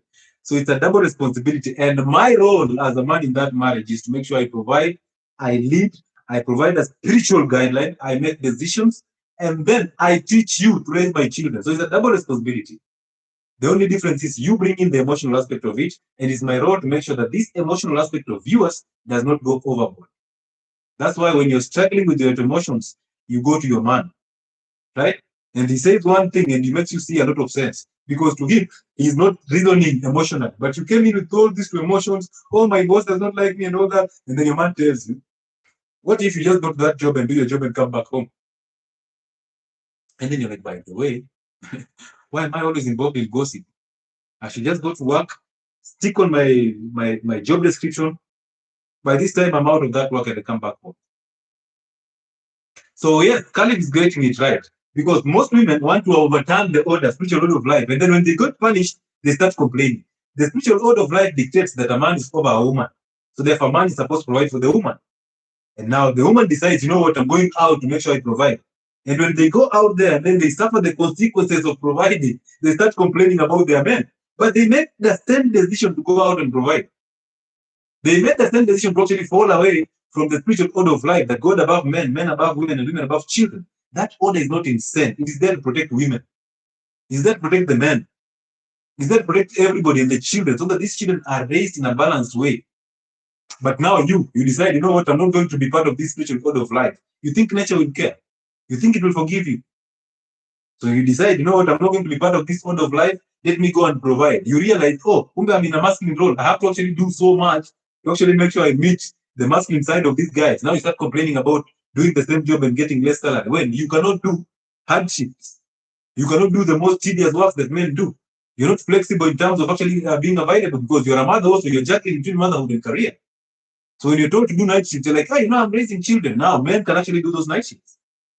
When you're told to go to Mandera to actually do field work there, you're like, hey, Mandera, well, how about my children? And men are actually going to Mandera. But you still want the same pay for this shenanigans, this gossip and this. And you see in a month, 5 days in a month, women are still having problems. Life is not a straight line. Do what works for you. My thoughts. Well, I wish you well. But I would like to know from you what has worked for you. Have you managed to sustain a relationship? What has worked for you? I want to know how old are you? I want to know, are you married? I want to know if yes, are you raising children? So that by the time you're telling me, do what works for me, I am doing what is working for me actually. So this is not me telling you. This is me talking to myself so that if any case I've made these mistakes, I'll never make them again. So when I turn on these cameras, I'm not turning on these cameras for you. I'm turning these cameras on to talk to me. That's why I'm not very happy with one person. You know, we started this live with 2 people, me and Jabaka FM. Did you know that? Yeah, and apparently we are now at 83 people. Why? And this is a new platform. Why? Because I chose to focus on me. I'm speaking what is in me, and I'm using my platforms for that. So somebody who sees light, so be it. You see that? Somebody who doesn't see light, you suffer. Because most of you, for me to take care of you, you need to suffer. Suffer until you get to the rock bottom. That's when you realize, oh, by the way, I need to reinstate that order. You think if I build a house on a river's path or riparian land, if I build, unafikiri maji itanispare just because I have this beautiful house? Maji itanipeleka because I've gone against nature and I've received the punishment. That is what happens. So you go against the spiritual order of life, you get the punishment, And then now you come back to us complaining. Ramadan Uganda is in the building. Welcome on board, my brother. So yes, I'm not saying you don't work. Sasa mzienda kusema kwa China alisema tusiwake, we need unaambia bwanako mimi sifai kwenda kazi because you're supposed to provide 100%. Yes, he's supposed to provide 100%. Yes, married 18 years, I work, he works. I work, he works, and kids are all good. Now, you see, by virtue of you telling me that kids are all good, that raises a very big question. Because those who have kids who are actually doing well, they don't say it. So question mark number one. Question mark number two. Why did you find a reason to explain yourself? When I just told you I was speaking to me, I wasn't speaking to you. Why did you find a reason to actually type a response? And now that begs a question. Is it that your marriage, your Kasako is working, or your husband married his mother and the control just continues? So you've dominated him so bad that he cannot breathe.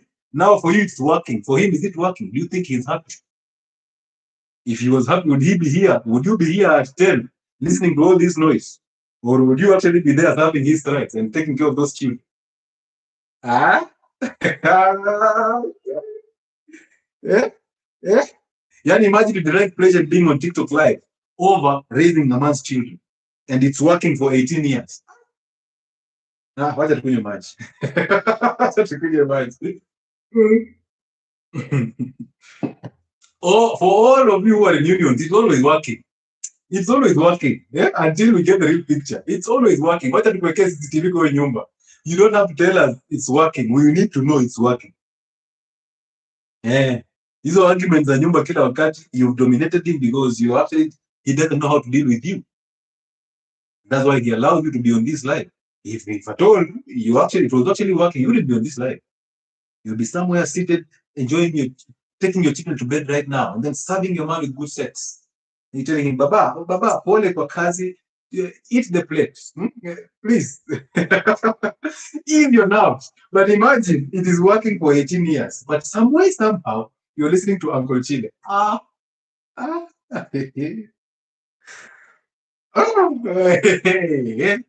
And seeking validation with a statement, a comment. Until you get to work on yourself, it will not work. Trust me. Haiwezi.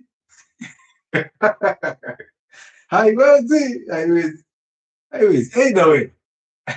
This is not me saying women should not work. I'm saying your job means nothing to a man unless you chose the wrong one. Your job means nothing to your man unless you chose the wrong one. Because this man knew, before marrying you, he actually settled for what he can actually handle. He analyzed. You think you're the only one he was actually having? This man was in 10 inboxes of other women promising them marriage to just see how far they can go. And these women are opening up, and as they are opening up, they are shedding themselves. They are just destroying themselves. And then now you are here. So you are the one who had the least red flags, according to him. According to his mother in him. You are the one who had the least red flags, and you are the one who actually resembled the mother. Unless he got you when he had an identity. But if he got you, if he had an identity, he will not allow you to go and work. It's not even going, not like he's not going to allow you. It will happen naturally. You will not find a reason to go to work. You will find more reasons or more benefits to actually take care of these children than to go and find a salary at the end of the month. Some of you are investing without even your men knowing because you know they are so weak. They can't see anything. And some of you side guys are those who are maintaining your unions. Some of you, the side guys, side girls in Ruaka and Ruai, and side guys in Mirema are the ones who are actually maintaining your marriages. So you go and park your Mazda CX-5 there, and you get into a kichorochoro somewhere in Lumumba Drive, and the guy there rips off your waist so badly, and when you come back home, you pretend, you know what? Mimi sijisikii leo, niko na headache. Niko na headache baba leo. And then your weak man is just like, yeah, pia anajua ametoka tu kanyaga mgongo Ruaka ama Ruai. So therefore, side girls and side guys are maintaining your marriages, and you're telling us, oh, it is working. No, it is not. It's working because somebody else is maintaining it for you. Some of you say, it's because, vaginal dryness, hormonal imbalance. hormonal imbalance inanisumbuanga hata no way. No way. A woman looks at a man and waits immediately if they like him. Wait until you become financially unattractive, physically unattractive, and noisy and bitchy, like just like your mother. Oh, this woman looks at you and just thinks, yeah. This is a lesbian relationship. Now she resents you so badly, and guess what? She just turns the children against your weaknesses. Because women hate weak men and they punish weak men. You are using torch na makasi. Tita kwetu. Mimi nawaambia, nyinyi hamjui. Marriage zenu, hizo unions tusako, ziko maintained na watu huku nje, ni ati hamjui. Classism, daktari, even the top-notch career men want top-notch career women. Well, if they do, what is the problem? If they do, what is the problem? You tell me that I am married to a top-notch man because I have a top-notch career. I will say, best. But you're telling me even top-notch men, how do you know? Tell me as a top-notch woman, I want a top-notch man, and I actually have a top-notch man, and he's working and has a career, and I have a career too. Tell me about that. Don't tell me even top-notch men. Don't take the battle out of you. We want you. Tell me about you. Hey, don't tell me about other men and other women. I want you. Are you a top-notch woman? How do you know top-notch when you're not one? Are you with a top-notch man? How do you know that this is a top-notch man? Tell me. That's what I want. That's a real conversation. But when you bring in a conversation that is actually, and then you're putting out a statement that's classism. Basically, you're taking a side. So you want to make sure that, you know what, I make this point thing. This is intellect. Classism, what is that in the first place? If you never read about classism, what is that? And what is classism? Now, let me read it in low. Classism. This is, let me repeat this. This is from, Mukira. Mukira said, this is classism. Daktari. Mukira has even forgotten Uncle Chile. Even the top-notch career men want top-notch career women. Hey. So,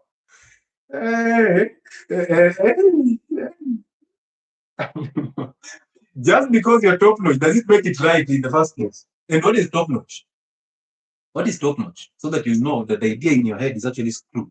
What is top-notch? There's nothing like a top-notch man and a top-notch woman. They're just men and women. And then males and females. So choose you. If you're a female, you attract a male. If you're a man, you attract a woman. Period. So top-notch, what is top-notch? This is what I say. There's no success and failure. But you don't believe me. You think just because you have a car, you're successful. Just because you have these two investments, you're successful. Basically, you're thinking that external things actually make you very great. What is top-notch? Tell us so that somebody on this life can know. You know, the one that I'm having is top-notch. Top-notch, we need to know.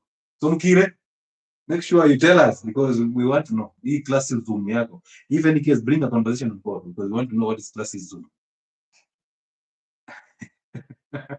Classism. Any questions, ladies and gentlemen? I am here to respond to those questions. Why? Because I have to whip some of you hard so that you know. At your own, you're going to do investments, do in Shamba Kamulu. That's now top-notch. Oh, I have these to companies and all this, and things seem to be working. Financially, they are working, but spiritually, are they? Are they? And marriage is a spiritual institution. Has nothing to do with the money. And I've told you, nobody's interested in the money of a man. We are interested in the security that comes with the money that is coming from a man. That is what matters. The interest in this is in the security. It is not in the money. Apparently, money brings the security, right? So yeah, that's how it ended up being that way. So I've realized that most people are struggling with identities. Yeah, but you should see them pretending. You should see them pretending how they overcome and all that, but they are struggling. I see it everywhere. I don't react to it. I'm glad that maybe at this moment in time I can simply see it and design it. But that should never make you think that I'm simply weak to just make sure that your point sinks in. You can. There's a difference between designing and being weak. I can actually punish you so hard. Right? It's difficult for you to just cross roots just because, Uncle Chile has overcome. I know. By the time you're thinking of overcome, you're actually in the dark. Because why are you thinking? We said in the light, it's all about revelations. It's all about revelations. So now, whether you like it or not, careers for most women, and I use the word most, not all, we know there are those who can actually do that, but career women, for most career women, are struggling. Look at the rest of divorce. What is happening in divorce? Who are the women who are actually walking out? Actually, 80% of divorces, women are walking out of marriages. They are walking out of the marriage. 80% of marriages and divorces, women are the ones who are walking out. And then it is always the man's problem. And then 80% of those 80% career women. Somebody told them that the grass outside grass is always greener. On my YouTube, there is sound. So is everybody able to hear me on YouTube? Maybe it's me who is just having my noise here. Atikumbe tuko huku wana Lucy. Welcome on board. We said we'll be doing these Identity Friday shows on this platform, not Health and Wellness Sport. So either way, so 80% of the 80% who are actually walking out of marriage and divorcing are career women. Then you start wondering, what is with this career that actually makes them walk out of the marriage? And people who are married, listen to me. You see, outside here, it's always greener when you're in that union. In football, but men will rarely walk out of a bad marriage. Women have to walk. You see, that's the point. There's nothing like a bad marriage. This man attracted who he is. So there's nothing bad here. He is the problem because he attracted his mother. So therefore, you can't blame it on the marriage because marriage is constant. And the woman is his mother. So unless he focuses on fixing himself, he will constantly blame the woman in the marriage, which are constants. He is the problem. He can't look into the mirror and actually appreciate that this woman is actually who I am. Because I am my mother. I attracted my mother in a different body. All right? So he sticks there because he's under control of his mother. He's busting and stressing himself in that marriage because he's under control of his mother. Basically, the control that he had with his mother and he tried to run away from, he attracted it and it's just continuing. So he's struggling because of that, but he doesn't know. Because when you're part of it, you can't see it. So chaos everywhere, chaos. So you tell me 80% of marriage or divorces, women are walking out. And then 80% of these 80% who are walking out, career women. Why? Why? Because of ego. Because somebody lied to you that outside there, the grass is greener. And I was telling you this, women, you see in football, there's that guy called a substitute. That guy will not play 90 minutes. He will play maybe 4 minutes. And in these 4 minutes, he will be lucky to score because he's coming in super energy. Scores a goal. In 4 minutes. In all the newspapers, this guy will be on the newspapers. On the front page of the newspapers, on the sports page, he will be there. And he will receive all the gratitude for scoring 1 goal in 4 minutes. When there was a team that played for 90 minutes and didn't manage to score. That guy is called a super sub. Yes, Jabaka. That's the super sub. That guy is the most dangerous one. Now, women, this guy is constantly in your inbox. You see that guy who is always talking to himself in your inbox. Hey, baby, you look beautiful. Hey, can I talk to you? You see that guy? Yeah. You see that colleague that is constantly talking about your ass. Right? You put up so much weight after giving birth, but it still tells you, oh, but this weight came in with a good nyash and a kafurmbanya. You see that guy? Yeah? Talking about the kafur every time. You see that guy, that neighbor who comes in and tries to fix things for you when your husband is away, and all. You see that guy. And in your head, you're thinking that your man does not know about it. You're thinking, but is a suspect. But that's just my friend. That's just a colleague. There's nothing. Jonte. Jonte is colleague. Jonte is fun. He's our IT guy. Come on. Get jealous of any other person, but not Jonte. And you think in his foolishness, he's thinking, Jonte is a weak one. Realize that he was the same guy who was talking to himself in your inbox before you got to give him a chance. Don't you see that pattern? Don't you see that the same thing that I was doing in your inbox, talking to myself all through before you dropped that guy for me? I'm looking at it and saying, this is a beast, just the same way I was a beast. You think I'm stupid? Yeah? We are just watching a movie. Yeah? Then you came in, I consoled you when you were broken. And now we are here in Akasako. And you're thinking, I think that guy who is talking to himself in your inbox has no threat, right? Men know beast when they see one. We know every man is a beast, and we know every man looks at your woman sexually before anything else. So we know it's just an opportunity that has not presented itself. But if it comes, oh, this guy is going to lick my wife's waist badly. This guy is going to actually prove a point so that my wife gives in again. And then I'm the one who is going to pay for an x-ray. For my wife's waist x-ray, hip x-ray. I'm the one who's going to pay because this guy comes in to destroy everything because he knows he has no responsibility. The same thing that comes to the pregnant woman. Man knows I'm going to ejaculate here and there's no responsibility. There's no consequences. So that guy who is talking to say, that one that's a super sub. He gets his 4 minutes. he gives you 4 minutes of your life. 4 minutes of your life. And now you're willing to call your 5-minute man, your husband who goes for 5 minutes, you're willing to call him a 1-minute man because of these 4 minutes of a super sub. And then now apparently, these guys are always available. Even at 2 a.m., you text him, this guy responds instantly. Hey, you're like, this guy must be thinking about me. This guy was chatting to other 15 girls. And then your text popped in. He's struggling with sleep, but he knows the cookie is coming. I have to sacrifice this sleep for this cookie. He validates you. He gives you all these positive things. You feel good. And then one day you decide, because of sympathy, let me just give him. Sympathy. This is a guy who will toss you without sympathy. Oh, umeleta yako ya sympathy. Now you look at your husband, you're like, sasa mbona dakika zake 4 ni hazikai kama zile 4. And then the moment you drop that marriage, apparently all these guys disappear. It's like they've gone back to their to their relationships. All these guys have a way of disappearing after you've broken up. Imagine now you've broken up, you're now available. You text them, guys, hey, you need to congratulate me.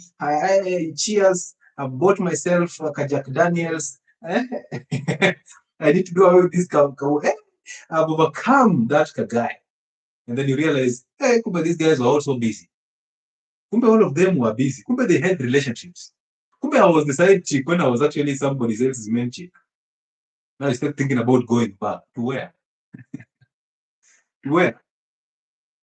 You come in today, this guy already moved on.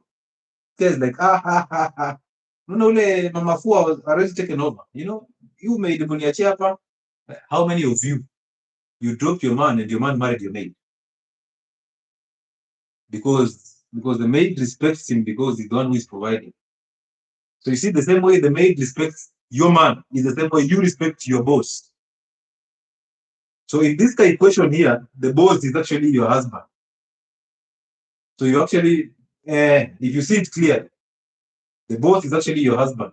Your husband is another man's husband. So you need to drop him. But you can't drop him that way. What you do is you fix yourself and then things will just align. Because at some point I was thinking, maybe again, marriage is for the weak. Because once you get an identity, now these are just my thoughts. And of course, thoughts are evil about everything and every time, except thoughts of the present. So look at it this way. The moment you get an identity, you now recognize the voice of evil in your head. And you become so complete and so perfect that you do not need somebody. Will you actually be married?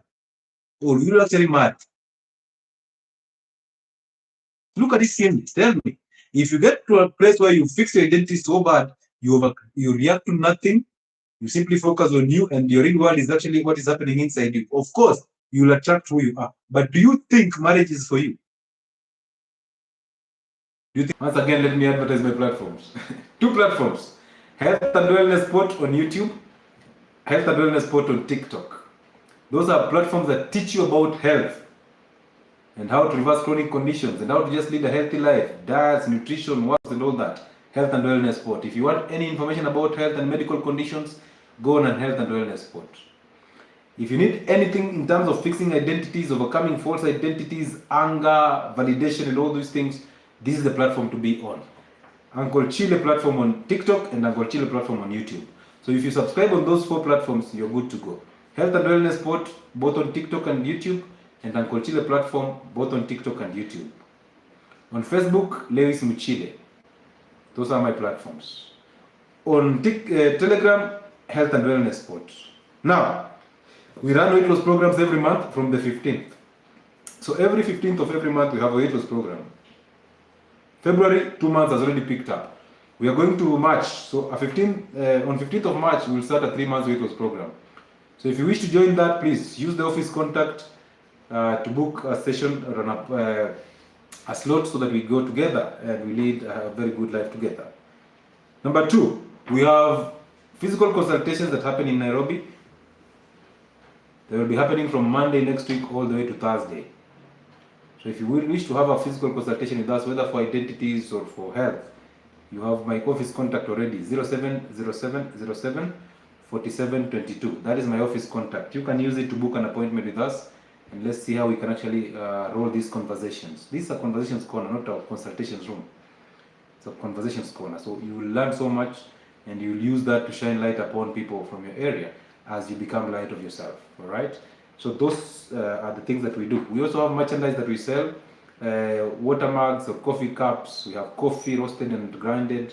We have fermented cabbages. We have activated charcoal. We have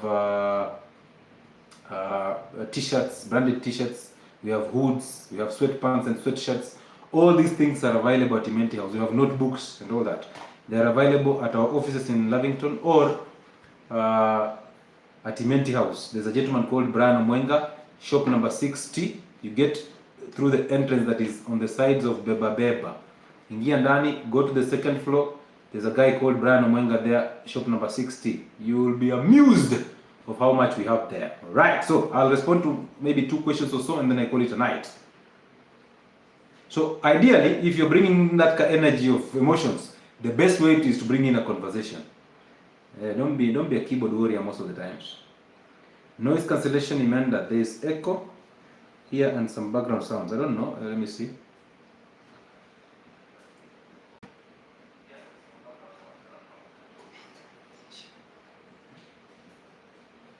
Well, either way, I'm about to end this live, so yeah, we will see. But I think that background noise is coming in because of the rains. It's not because of the noise cancellation. The mics are capable of cancelling the noise, but I don't know. There's heavy downpour here. Next live Lilini. On Monday, if God gives us the grace, we have live at 8:30 p.m., but not on this platform, on Health and Wellness Sport.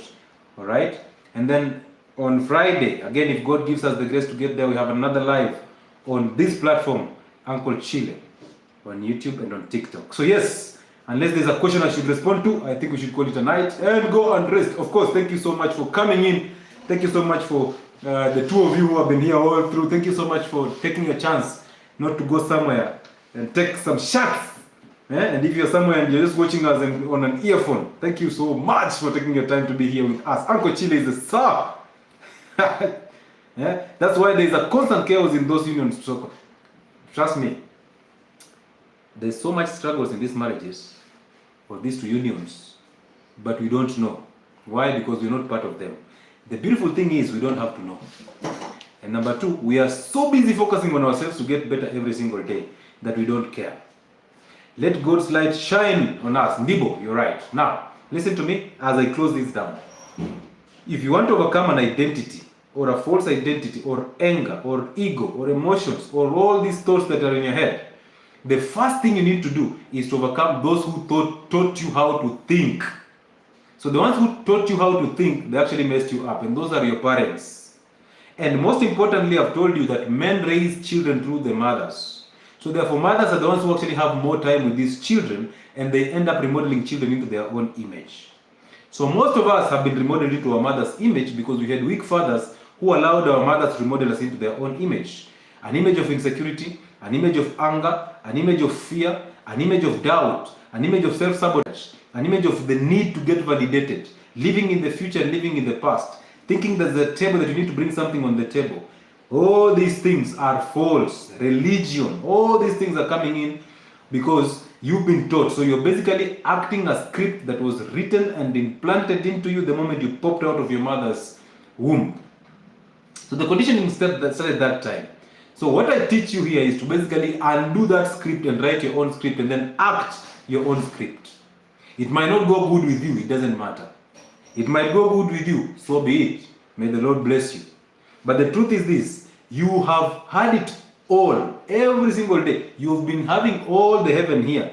The only problem is you still identify with the spirit of your mother and you hardly identify with the spirit of good. Remember, your biological father is an earthly representation of God to you. He represents the spirit of good. So therefore, for you to actually live a peaceful life and be in perfect peace and also have heaven on earth, it basically means you must have a perfect relationship with your biological father. That does not mean that you guys have to be buddies. No. It means that you have to reconnect with him spiritually. And the only way to reconnect with your biological father spiritually is to, one, forgive him for his weaknesses and forgive your mother for turning you against your father without even knowing. She did that not because she wanted to do it, but because she was under the spirit of anger that controlled her to actually remodel you into her own image. She was doing that hoping that she can protect you against the weaknesses of your father, and unfortunately, you became an image of her. So therefore, you don't have an identity. You're struggling with a false identity, and that is actually destroying you. And you see, you've fallen away from that spiritual order of life, God above men, men above women, women above children. That's why you don't know what is good for you. That's why you don't know what is bad for you, because you identify with the spirit of evil, which is anger, and it controls you. It makes you think you have control, but you don't, because it's actually controlling you, because we are not responsible for anything we do. Because the spirit that lives in us controls us to do that which it guides us. So if you have the spirit of evil, which is anger, you will do evil. And out of good comes no bad. Out of bad comes no good. If you have the spirit of good, which means you have forgiven your parents, you have overcome their nature, you have become you. Now you see things from your own eye and your own window. It means now you've realigned with the spiritual order of life and God takes over. So he removes that spirit of evil from you, the anger. He removes the false identities and the emotions. And he refills you with the spirit of good, which will now reveal to you on how to live your life every single day. That means you will not rely on your thoughts, because there are no thoughts when you have the spirit of good. You will simply follow the revelations that are coming through you, because that's what you're supposed to live. That's how you're supposed to live. And once you have that, out of good does good. Out of good does good. But as long as you're still identifying with the spirit of anger, and you're still quoting it, and it's still making you believe that your thoughts are right when they are not even your thoughts, you will struggle, and until you come back, you will not see light. You will struggle with anger, and it will make you defend it by saying it's human nature. You will struggle with validation, and it still tell you, know what, there's no harm in actually posting a picture for likes. You will struggle with that validation, because when they don't like you, get depressed. It will excite you here. When you pray, you receive a reward from the devil. When you pray you want a car, the devil gives you a 𝐂𝐀𝐍'𝐓. And then that 𝐂𝐂𝐍'𝐓 hits somebody, and the same spirit of evil depresses you through that car. You will have this good job and that good career of yours. And you realize that that career is not as important as the motherhood career as a woman.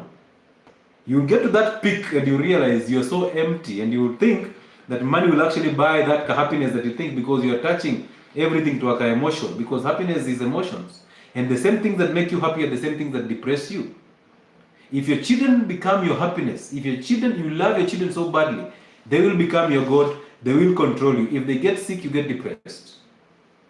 If your career or your job is what makes you happy and is actually what satisfies you totally, it becomes your God, it controls you. So if you lose that job, you become depressed. And the same things that the devil uses to get you happy are the same things that the devil uses to get you mad. The same spirit that comes here to make you shout at people is the same spirit that comes here and tells you to regret it and judge yourself. And then you think that, you know what, God is judging me or people are judging me, yet you are passing a judgment over yourself. So it's high time you overcome the spirit of evil inside you by forgiving your mother. Go and face your mother and apologize to her for resenting her without even knowing. Go and tell her, you know what, mom, I've realized along the way I've been resenting you for no good reason. And because I know now I'm wrong, I apologize. If I knew better, I would have done better. If you knew better, you'd have done better. All right? Go and do that. And then go and face your father and apologize for resenting your father. Because it's not you. You are taught to resent your father because he did nothing to you, but you resented him because you used your mother's resentment to resent him. So go and apologize to your father. Once you do that, you will have realigned with the spiritual order of life, and everything will work for you. You will simply get revelations every day to what you will do in your life. You will not rely on your thoughts, but on revelations. And one of the hardest things for you to do is to actually allow God to reveal things to you on how to live your life. You will get there one day, and I wish you well. Have a good night and take care of yourself, and I wish you well.